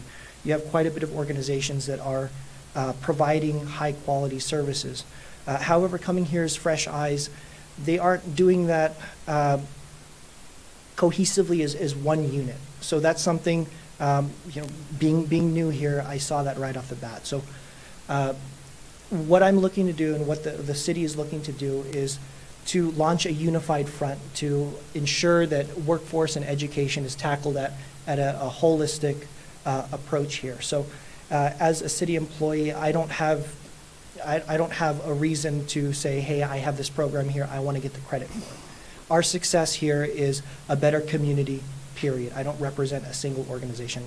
I'm the community here. So since January, I've gotten a hold and created a consortium of services that are available to the public here and looking to get in contact with the business members of the communities and the employers, as well as the education institutes, and campaign that we have these services available and we are looking to push them forward as a unified front. If you are a business that is taking advantage and are using these things to elevate our community, elevate our employment base, and represent our community better, the City of Page will recognize you for that. Mr. Mayor has stepped up and took the lead. We're actually having a roundtable discussion with some of the employers here in, I believe it's actually tomorrow. So there's a lot of proactivity that's coming from the City of Page. This also leads me into the Arizona Career Readiness Credential. This is something that I jumped on for the City of Page very immediately. The Arizona Career Readiness Credential is a certificate that anybody can earn, any age, and it doesn't cost anything. The way that you earn it is you take an intensive test. It can last 2 hours long, and you can break it up. It is in sections, and it goes over components like basic mathematics, reading, writing, as well as employability skills. And this is something that was put forward by the state of Arizona. And the state of Arizona is a little bit unique because there are similar programs in other states. However, Arizona is the only one that implies or uses these employable skill tests. So it asks questions like, hey, is it okay if I go ahead and take these office supplies home as long as I bring them back tomorrow? Is that appropriate? It asks questions like that. It asks questions like, oh, if your coworker, their shirt smells, how do you deal with that? Do you contact them directly? Do you talk to other coworkers about that? Do you engage the boss? And it says, it asks you to rank what is the best approach, what is the least appropriate approach. So those are some things that, while it is not a silver bullet, it does help in at least elevating that baseline. So the whole catch is that if this certificate knows and the value of this certificate is known by the businesses, and it is utilized as a free tool, free resource to gauge our employees, retention would go up, a higher level workforce would go up, and the entire dedication to lifelong learning would also go up as well. So this whole Elevate page has moved forward. The Office of Economic Opportunity has come down last week to actually train our library staff. So we're officially certified proctors and system administrators and instructors of the ACRC. So it is here in Page now to where anyone can come take this test and achieve this certificate to take to an employer. And here's a little bit of a statement from the Office of Economic Opportunity. We've raised the bar for the entire city that way and made it, we could say, a career-ready city. At this stage, there's no other community that has gone to this length that it looks like are on the plans for Page to reach that status of career-ready community or career-ready city. We'd love to be able to elevate Page as the model for the rest of the state at what a community needs to do to demonstrate to their own community and to the rest of the country how ready they are for qualified candidates to quickly get hired and move into the workforce. And imagine the ripple effect that not just across the state but across the country, you now are getting job seekers coming to Page to work here. So in the campaign, we are starting Monday to reach out to every single employer to let them know that we have these resources here and to have them involved, as well as the education system here. Because we do have tools, but we just need to unify our community, not city, but community. Any questions so far on this? So to be clear then, our objective is a referral to refer to these agencies that are working already in that direction. Is that? Mr. Mayor, Councilman Warner, that is exactly it. The City of Page is not reinventing any type of wheel. We are the host of the ACRC now, and that is our skin in the game. However, we're helping market and helping promote, and hopefully we are all helping market and promote all the resources as a single unit. So with that objective, are you collaborating as a group together and trying to figure out what your strengths and weaknesses are and how you can accommodate that and how you can accomplish that? So that's a great point. There isn't a shortage of work groups, committees, subcommittees, and other entities that have collaborated and tried to tackle this. What I've been finding is having to take a step back and say that we all need to work together rather than these groups here. But yes, there's a subgroup of 89 Ford that we've been in contact with and working together. There's many different facets and other entities and other groups that we are collaborating with. But we're looking to unify everybody. There's no one that is excluded from our community.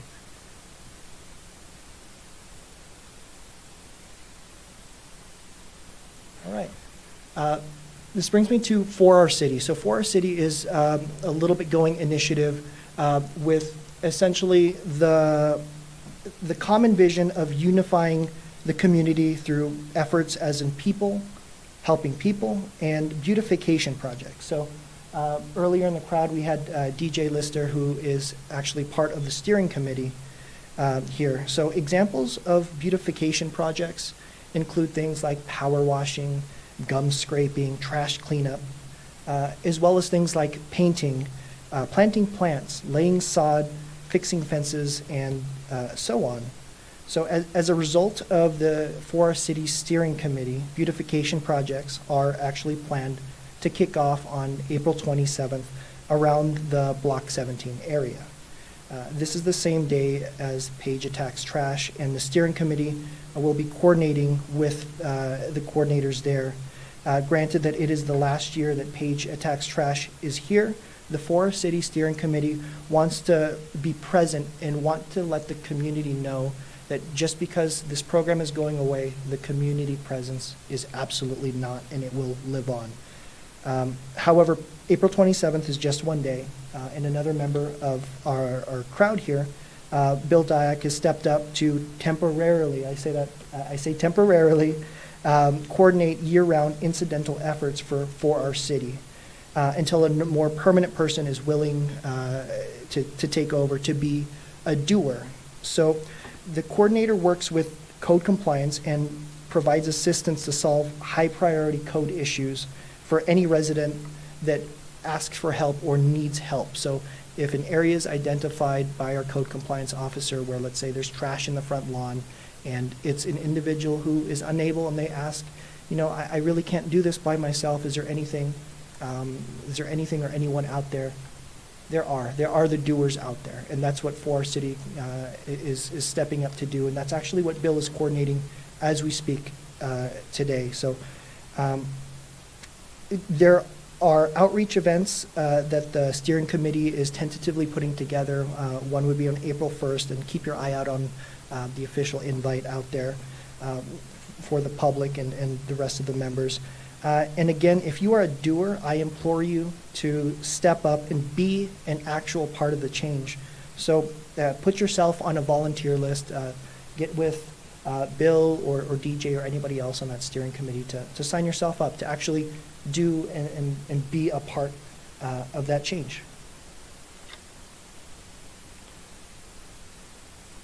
This is a code compliance update. So code compliance has taken an approach that is very personable to where we're not sending out violations. We're making contact with individuals and are dealing with them on a customer service basis to understand where they are coming from and to resolve the issue. So this is just, there are some before and afters that I have here. So you have a vendor who is, put up sale. We have plenty of vendors. This is an example of one, and the after picture of when code compliance has took effect. We have some containers out in the front yard here. As a result of code compliance, we're able to clean things up. There's numerous cases of incidents like that. Here you can see that there's quite a bit of trash in one area as a result of your code compliance officer. This is no longer there. Our code compliance officer works very diligently, works very personably, and is doing a very, very great job. He's actually looking to test to be a certified code compliance officer within the month, and within the next 6 months, we're looking for an accreditation for the agency to be a certified code compliance agency, which would be the first time that Page and any of the outlying areas here to be a certified code compliance agency. So we're looking to take us to the next level there. Quick question on that. Yes, sir. I'm really happy to see that we have a good person and is improving on that, and obviously we've had some success. But at the same point, I see as we're trying to catch up and solve these problems that have been lingering for years. Sure. We have new problems popping up on a daily basis. How do we mitigate so that those new problems don't become 5-year problems in 5 years? I mean, I see, for instance, a temporary metal PVC shed over a ATV that popped up overnight and it's still there. So that will become a problem. How can we do both? How can we carry on with those problems that have lingered, but then not so that we're not chasing our tail? Mr. Mayor, Councilman Warner, that is a great point on a sustainable program. So there are elements of a sustainable program where it's not just going out and doing the action. It is getting out ahead and planning ahead to what to expect. There's also an outreach and education component. So education and outreach is another portion. So there's a lot of times and a lot of places that, well, you and I may know that according to the International Property Maintenance Code, that may not be allowed. However, to other folk, it may not be allowed. So education, even in its most basic form, is critical for a sustainable program. So it stops it from happening in the first place. So we should make efforts in that way. What code compliance is looking to do within the next, I believe it is seven weeks from now, is to do community outreach where we do have education. So to really define these codes. So not everybody here is an attorney and can read the ordinance.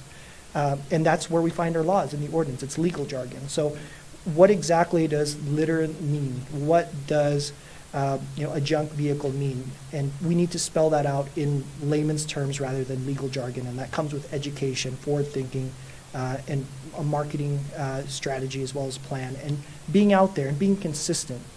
There's been influx, and I wouldn't say it was consistent, but that's one of the reasons that I'm a huge proponent of training as well as accreditation. accreditation not only for your personnel, but as well as the agency. Mayor, Councilman Warner, to answer your question too, in addition to what Tim just mentioned, is that not only are we having to validate ourselves first, we have to be consistent with our code enforcement. We do, even our officer. And Dan has only been with us a short time, but if you haven't met Dan, I mean, you can see his style is appropriate to code enforcement. He doesn't come on harder or anything like that. It's just a direct approach. It's his style, it's his experience, OSHA, all the way his background, all the way through. But I think to answer your question is, in addition, is that I think we have to just establish ourselves in the community when they see Dan's code enforcement truck. If you drive around the city, you'll see Dan just moving, and he's finding these places where there's some inappropriate behavior happening.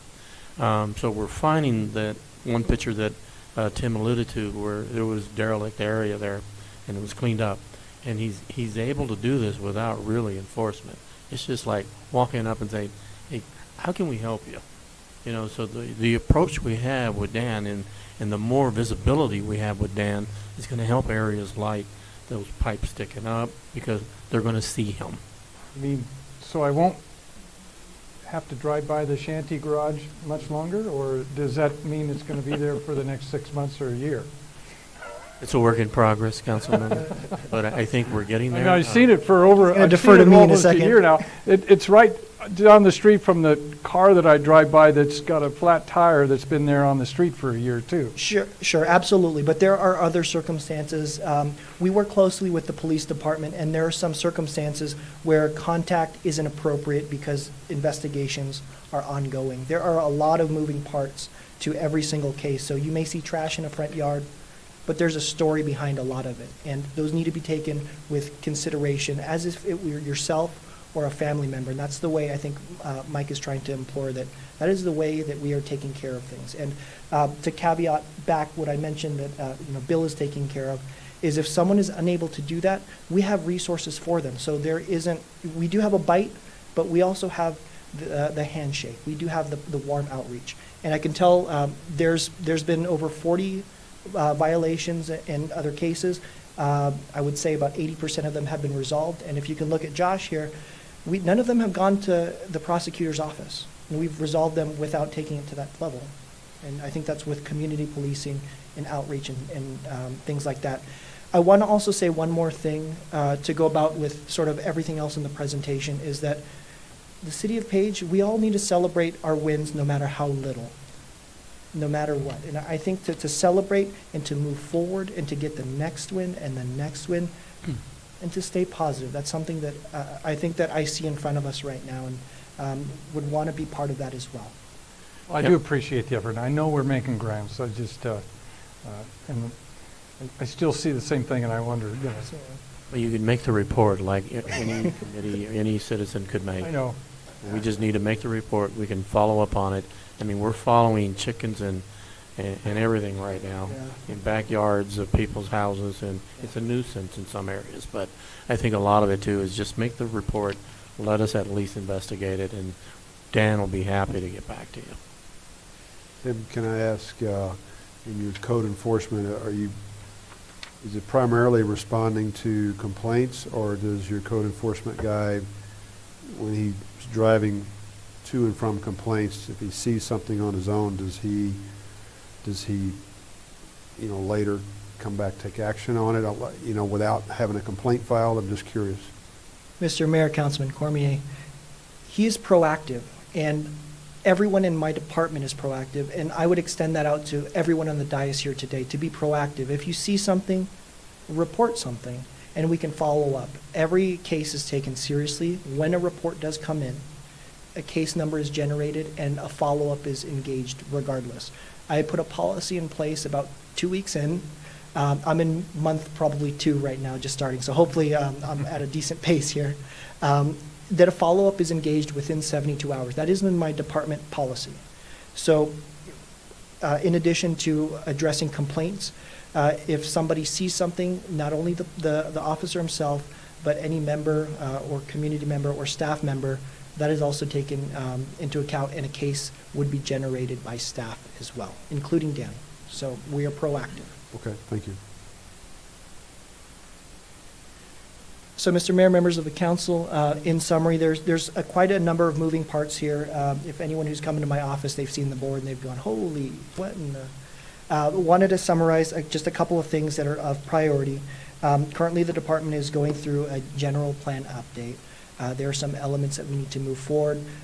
Kyle and myself here have worked out to put together a request for qualifications for some on-call professional services, and some of those, there's about 14 of them on the list. A couple of them will help out with the longitudinal planning that we actually talked about today. So with drainage studies, with master plans, as well as with the general plan. So those are some things that we're moving towards and making progress. Another topic is undergoing a building code update. So earlier today during budget session, you've heard the word ISO, which is insurance rating factor. So the public safety department goes through a rating and they receive a number, and that number is a reflection, and it imposes an insurance rates on the rest of the city. Another fact is that the building department also goes through a similar process where we get essentially audited. They take our staffing levels, training levels, so and so forth, per capita, assessed valuation of the city, and they take that score and they take it towards a multiplying factor, which is the building code. The multiplying factor is equated, 2018 from the International Building Code is the latest. So that is given a multiplier of times 10. The last cycle from that is 2015, that is given times 8 or around there, and so on and so forth, up until 10 years from current date. At 10 years from current date, it is at 1. Anything over 10 years in time of adoption, so they would receive less than 1. So they're at that point, if it's something over 10 years old that's adopted, we'd be losing points. We are at 2006 with, I do the math here, which is over 10 years old. So that's something that is in priority. I'm working with ISO. We are actually undergoing that process as we speak. So updating our building code to something more appropriate, more amicable, is something that we're pulling in. I am also in talks with the Arizona Building Official Association, as well as their former chair, that is giving some guidance on this as well, to ensure that this is something that is done expeditiously as well as effectively and efficiently. And I want to close on another great note. On May 20th, the City of Page, the Community Development Department here, is hosting a housing symposium. The housing symposium is geared towards home ownership. So I've invited a group of entities, including the United States Department of Agriculture, Rural Development, the Industrial Development Authority, Housing Solutions, a nonprofit, and so on and so forth. There's a couple of programs. I'm just going to highlight one that is geared towards home ownership. There's the 502 Direct and 502 Guaranteed program. And sort of in essence, what it is if you have an individual that would like to purchase a home, they would either find a home, and if they can meet some minimum qualifications, like they don't have a bankruptcy within the past 2 years, and they can make a mortgage payment of $900 a month, which they might already be making in rent, then they would qualify for a loan of up to $290,000 at 1%, and that's around 1%. This is geared for people who don't already own property. These are for the people who have been yearning and calling and saying, we want housing here. So this program is for them. They implemented something similar in San Luis that led to a 72.8% homeownership rate there, and we're looking to do that same thing here, and maybe even better. So that is just one program that's pushing forward. The housing symposium, you'll see more marketing documentation as we go on, but is geared towards getting individuals to come and hear from those presenters to actually, at the end of the event, apply for these programs We'll have developers on site to where, another caveat is that you may have a house there that is under $290,000, but let's say there isn't housing here, right? You can find a vacant piece of land, and you can get a developer who would be there and say, I have this set of, which set of floor plans do you like? This one? Okay. This set of floor plans and the land is valued at $270,000, which is under the 290 threshold. They would qualify for a loan for that program. So that house would get built from the ground up. There's a couple other programs. The reason we qualify is because we are considered rural, meaning our distance from metro area, as well as our population. Not every area qualifies, but we do. This is just from the 502 Direct program, and there's actually a few more that are meant for everybody here. I want to end on that good note, and hopefully, it's not a silver bullet, none as many other these things, but hopefully it's a step in the right direction, and we all could get behind it and actually be a part of that change and be a part of that progress. And I'm glad that you have me here to be a part of that as well. So thank you. Thank you. Thank you, Tim. Thanks, Tim.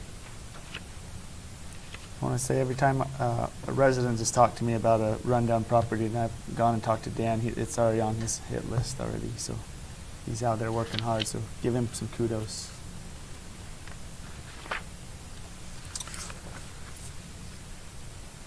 .3 amendment to the Planning and Zoning Commission bylaws. So Planning and Zoning met last week, and they just want kind of a housekeeping change to change their meetings to the first Tuesday. It was pretty unanimous that would be much easier for them to get a quorum. I move to approve an amendment to the Planning and Zoning Commission bylaws to change the meeting date to the first Tuesday of each month. Second. Motion is second. Any discussion? All in favor say aye. Aye. Opposed? Motion passes unanimously. That's it for our regular agenda items. Now we have one executive session left. 16.1, pursuant to ARS 38-431.03, A4 and 7, negotiations and instructions on Horseshoe Bend. I'll move to go in executive session. Second. Motion and second. All in favor say aye. Aye. Aye. Opposed? Motion passes unanimously.